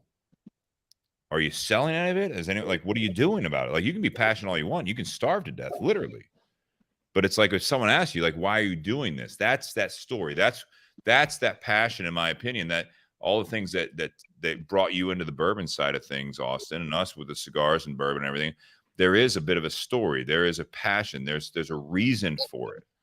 And sometimes I think it does start with the fact that I need to put food on the table and I know this stuff. So how do I now take following my passion of this to make it practical? How do I get better at it? How do I translate that to the everyday world, that it's like, it's not a hobby. I don't just like to drink bourbon. I want to move bourbon around the supply chain. I want to make bourbon. I want to be a part of this industry, so that I want to go into work because I enjoy it. It's not just because I like to smoke cigars or drink bourbon. I want to do something that is an extension of that I can actually put food on the table. I can survive. I can thrive, and I can actually benefit anyone else that shares this passion. Absolutely. That's a big point, that not everyone, like, everyone wants to, like, I want to be as a kid, it's like, I want to be an NBA player. It's like, well, you got to work out. You got to like be out there. You got to take a lot of shots. You got to, practice your dribbling. You got to practice all this. I don't want to do that. Then you got to be part of the 1 or 2% that gets picked after college, right? Right. Well, see, for me, like with my current employer, I started with my current employer because, I needed a paycheck. I needed to do something that was more stable and have a regular job and regular income coming in, because of the circumstances that had happened that led me to that point. Like, I started out, I needed a job, but then once I got hired on, then it became more about, I want to succeed in my position. So I need to be better at it. So I need to have a passion for it, even though it's not, obviously going door to door selling electricity is not what I want to do with my life. But I had wasn't your dream. Do what? That wasn't your dream? No, I don't think door to door sales is anyone's dream. In today's climate, selling electricity is a big thing. Yeah, but that's not what I wanted to do. But it was at least something that put food on, or help put food on the table.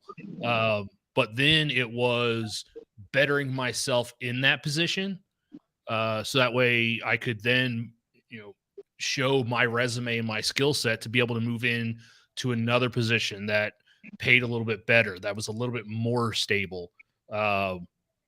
Just kind of building that skill set to make me better for the next opportunity that came on. So that way, hopefully I get to the point where, because of what I've learned, because of the drive and the success that I've had, I can then take what I've learned and then apply it to something I am more passionate about. So that way I have the skill set. I've gone through, starting at the bottom, working up to then be able to do something that I want to do more than what I'm currently doing. Okay. I think that's a lot of legwork. I don't know if the cigar industry has. I'm switching my ring light out here, guys. Just a moment. I don't know if the cigar industry has something similar to what I found in the bourbon industry, but there are courses, so to speak. I know Stave and Thief company, I believe, out of Louisville. You're talking. I'm speaking to Nate's comment earlier about like developing skills inside of your passion.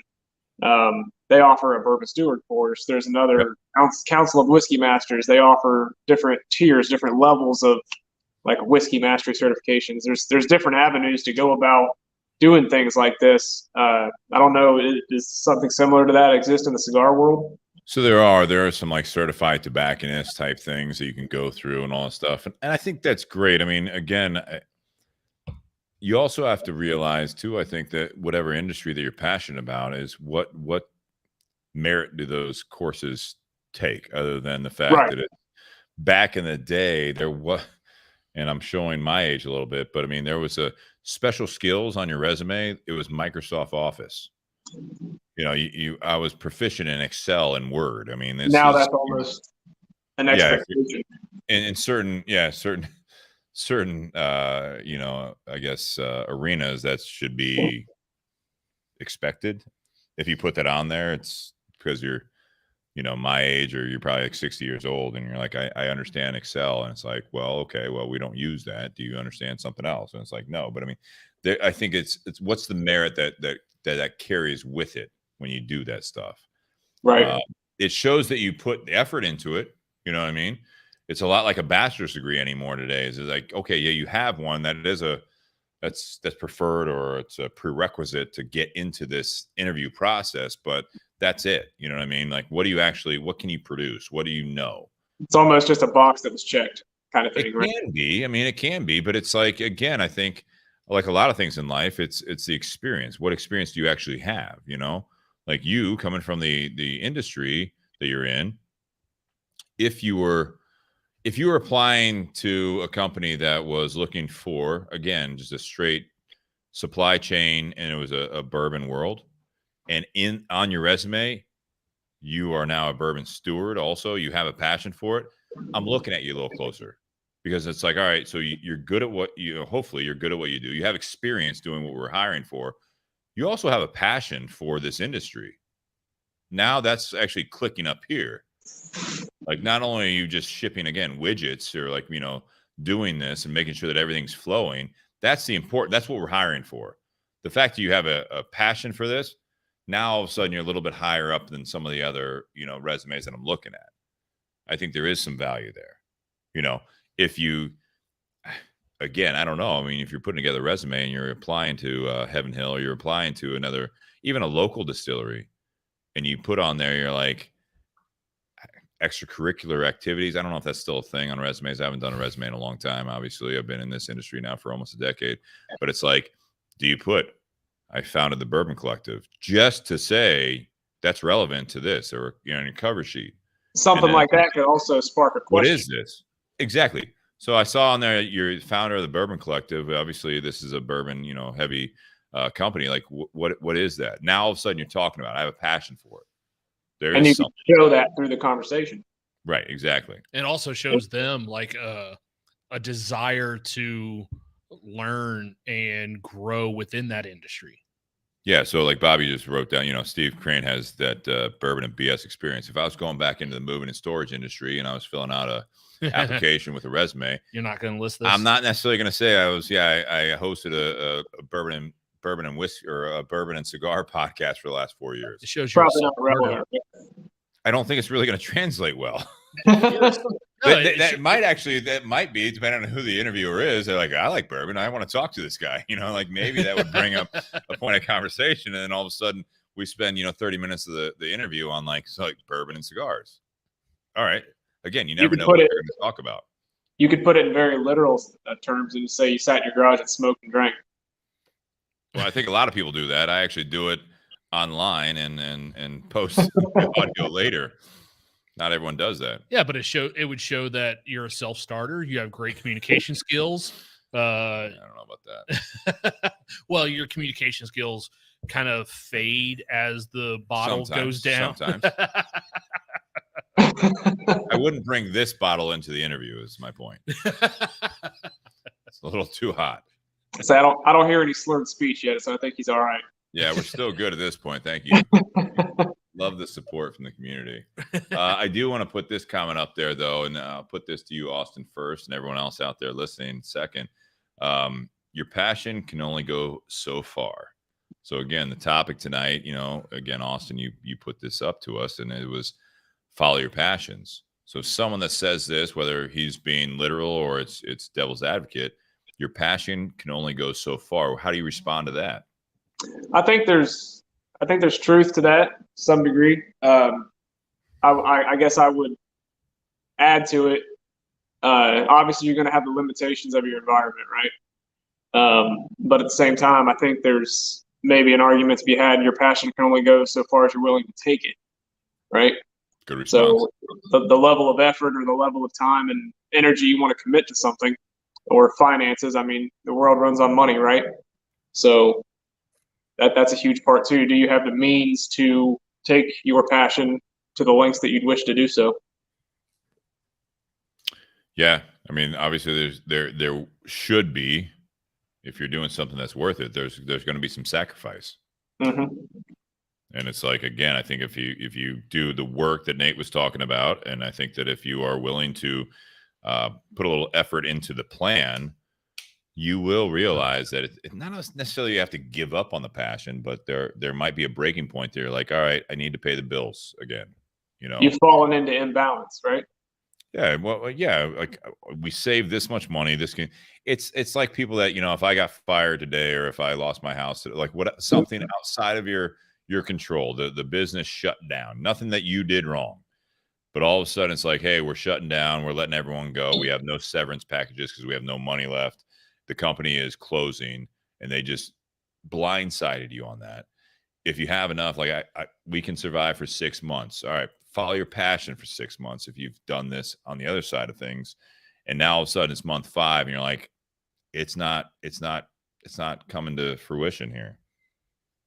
You don't have to necessarily bail on that passion, but maybe you have to I guess, recalibrate and to a point be like, all right, I got to go back to paying the bills.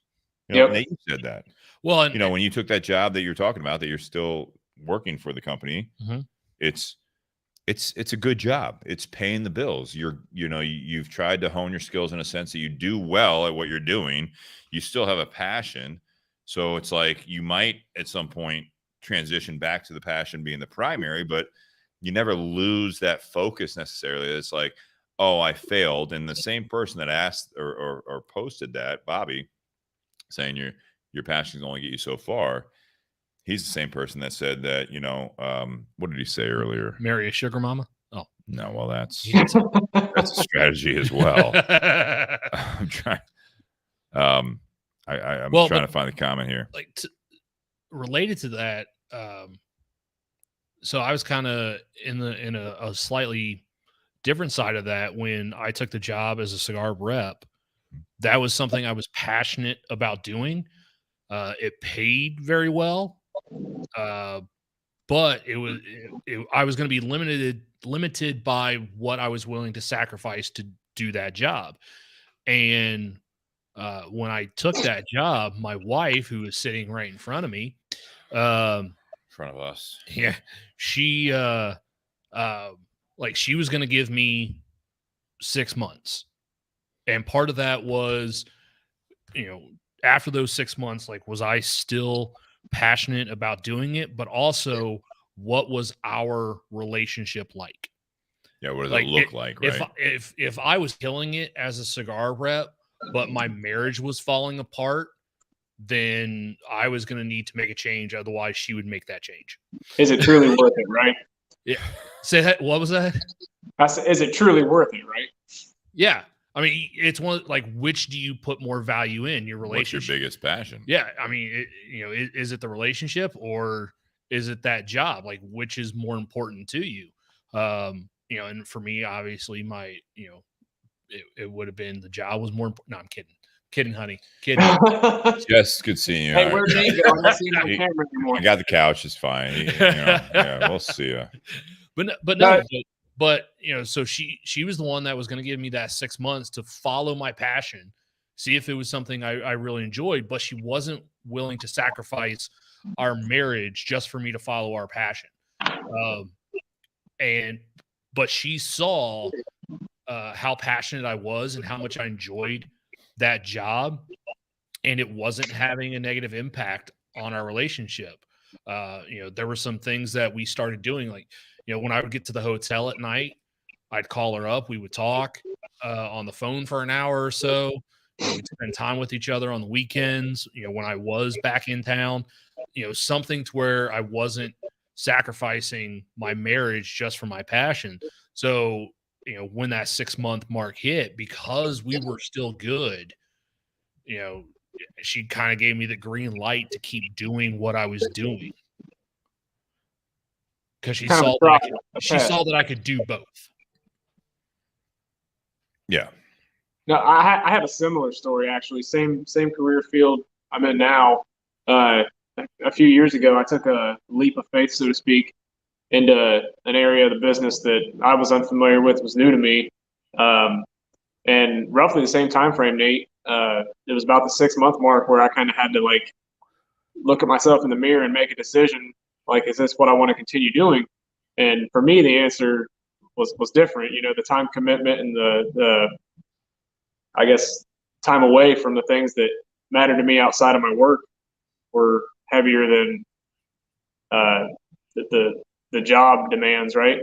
So I ended up having to go another route, but the experience was very similar. It built, and ultimately I came to a point where I just had to make a call. What was the call? I just basically returned to a previous role and rebuilt, so to speak, reacquired my foundation and decided to go another route. All right. So. All right, so like with the topic, and I think we're getting to that point here, is obviously we can keep talking about this all night long, but moving towards closing remarks here is that when we talk about following your passions, is I'll kind of summarize here. How do you figure out what your passions are that you want to follow? How do you consider whether or not it's worth really pursuing that? And you guys are talking about those breaking points of, do you continue to follow a passion, or do you stick to your comfort zone, or not to what you guys are saying, but I say that comfort zone of making sure that everything is taken care of as far as finances and everyone's taken care of. You got food on the table, you got, the basics that we all strive for, right? Right. At the very least is that you have food on the table, you have shelter, you have somewhere to sleep at night. So it's like, where do you find that balance there of, do you give up on some of your passions? And I'm not even talking about, like, I was going to dive into this, but we're getting too late in the show. It's like, we talk about like bourbon and cigars. There's people that they live beyond their means just to collect bottles or to buy cigars and smoke all that stuff. And they can barely, that's like, then all of a sudden, like they're racking up credit card debt, or they're struggling to, like, do I buy this bottle or do I pay my car payment? You know what I mean? Like there are plenty of people out there that deal with this when they follow their passion, whether it be bourbon, cigars, or something else, that they're just going full go into some hobby that they consider that they're passionate about. And next thing you know, it's like, now they can't afford their mortgage or their rent, or they can't food their kids' school, or the kids, like, it's like all of a sudden it's like, well, where'd the money go? I'm really passionate about bourbon. It's like, I got 150 bottles, and it's like, that 150 bottles is like that kid's college fund. You know what I mean? Like, there are so many different levels of this conversation, but I mean, I kind of want to wrap it up here because we're getting to that point in part 2 here, is that, how do you summarize what you want to take from this conversation about following your passions? I'll answer your first question first, Steve. How do you find your passion? My experience, and I think for a lot of people, is oftentimes your passion finds you. It's not something that you explicitly seek out. It kind of, through the happenings of life, you stumble upon it, if you will. And then it's kind of up to you as an individual to decide how or if you're going to pursue those things or what level. We spoke a lot tonight about the balancing act of meeting your basic needs, your basic requirements, or sustaining your lifestyle, if you will, whatever that may be, versus pursuing something that's going to potentially take away from that, time-wise, finance-wise. So really, I mean, it's up to every person as an individual, but as far as finding your passion, I think really life has a way of showing you what your passions are. Yeah, absolutely can. What about you, Nate? Well, that's kind of how I got into, believe it or not, this podcast is actually how I got more into bourbon and whiskey than I was before. Like I was one of those guys. I was one of those guys, you know, I would buy a bottle of bourbon every now and then and, you know, have, you know, a pour or two a week, something like that. But then it was, sorry, Jess. And then, you know, but it was the early days of the podcast, you know, coming to the garage, supporting Steve and Jake when he was still a part of it, because, you know, those guys were my friends and I wanted them to do well. So, you know, I would show up, and that's why, you know, when they upgraded to mics and had a soundboard, like I volunteered to come here and run the soundboard and, you know, work behind the camera, just to help make, you know, the product that they were passionate about better. That's how I kind of developed that passion for whiskey and bourbon, was by hanging out with these guys and wanting to, like, now that I'm, you know, a regular part of this podcast, I want the podcast to do well. I can't just sit there necessarily, or it would be difficult for me, you know, for me to help the podcast grow if coming here on Wednesday nights and this was my only drink ever of the week. Like it'd be difficult to have the palate to be able to describe some of the products that we taste. You know, it'd make it difficult to go out and actually spend the money to buy bottles and learn about different brands and stuff like that. You know, so I kind of agree to what Austin said. Sometimes it finds you. Absolutely. But it also has to be something, it's something that you enjoy. You know, I enjoy being able to sit there and taste a whiskey and pull out different flavor notes that I get. I like doing that with cigars, with whiskey, and this is an outlet for me to be able to do that outside of my second job of working at the cigar shop, where it's, you know, obviously just cigars, not sitting there drinking whiskey on the job. Not always. See, we got to talk about a policy change. Well, Pretty loose environment there. Nice. At one point there was a policy change because all right. some people could, you know, sell cigars without drinking. Not so current company. not current. No. Thank you, Rufus. Yeah. That's funny. What about you, Steve? What's that? What about you? So for me, I you know, the follow your passions thing, it can take so many different routes here, right? So the biggest thing for me is that no matter what you do in your waking hours, your job, your hobbies, your personal life, whether it be you or by yourself, you have a family or someone else that you are, you know, significant other or whatever, your other family, you know, like the family that we don't talk about nearly as much, in my opinion, but we talk about history a lot of times, but we talk about like your parents, your siblings, you know, your extended family, all this stuff, cousins, all this stuff. Everyone comes from a different background. And I think that whatever you do, I think when you say follow your passions, Austin, I've thought about this as we've been talking tonight. And I would say that no matter what you do with your day, with your life, you want to do it passionately. You want to do it with passion. You want to actually believe in what you're doing. When you wake up, yeah, you may not love your job, you do it well, right? So this is what pays the bills at the time, whatever it might be, or this might be the 30 years that you put in, because what's important to you is what you're passionate about, is your family. Exactly. You know? I wouldn't necessarily steer it towards, some people are passionate about material possessions. If that is what drives you, then yeah, you're going to live your life a certain way. I think you need to be honest with yourself, and you need to be, to a sense, humble about what really drives you, but it's more of an acceptance so that you're not living a fake life. You're not doing things for other people. So I think that when you follow your passions, you can do a job that you're not really passionate about. You know what I mean? Like with you being in the automotive industry, Austin, maybe you're like, yeah, you like cars, but this is not necessarily what wakes you up in the morning, that I'm going to really make this company more money, or I'm going to make more money. But if it is, that's great. But sometimes the passion is, I want to be in a successful job and career. I want to grow a family. I want to have a nice house. Those are the material things. But it's the safety. It's the comfort, right? Mm-hmm. We are fortunate enough at this point to live in a very much a first world country. So we do have those first world problems, right? I will say that when you follow your passions, it's your interactions with strangers. It's your interactions with the people that when you wake up next to, the job you go to. You never want to necessarily sacrifice yourself to a point that you don't follow a passionate life.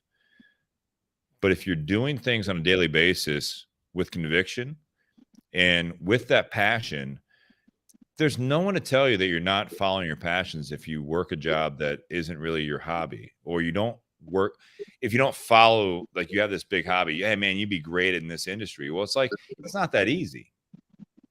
I think following your passions is really just living your life in a level that you are passionate about life. You are excited about it. That's your clear indication that you're following your passions.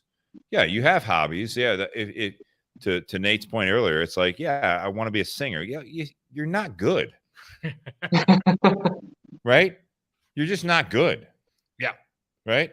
I want to start a distillery. I want to like start all this stuff. And it's like, I gotta be honest, it's not good whiskey. You can fail, you can learn from it, but it's, if you live your life following your, like in a passionate way, that you really are all in, that's the key.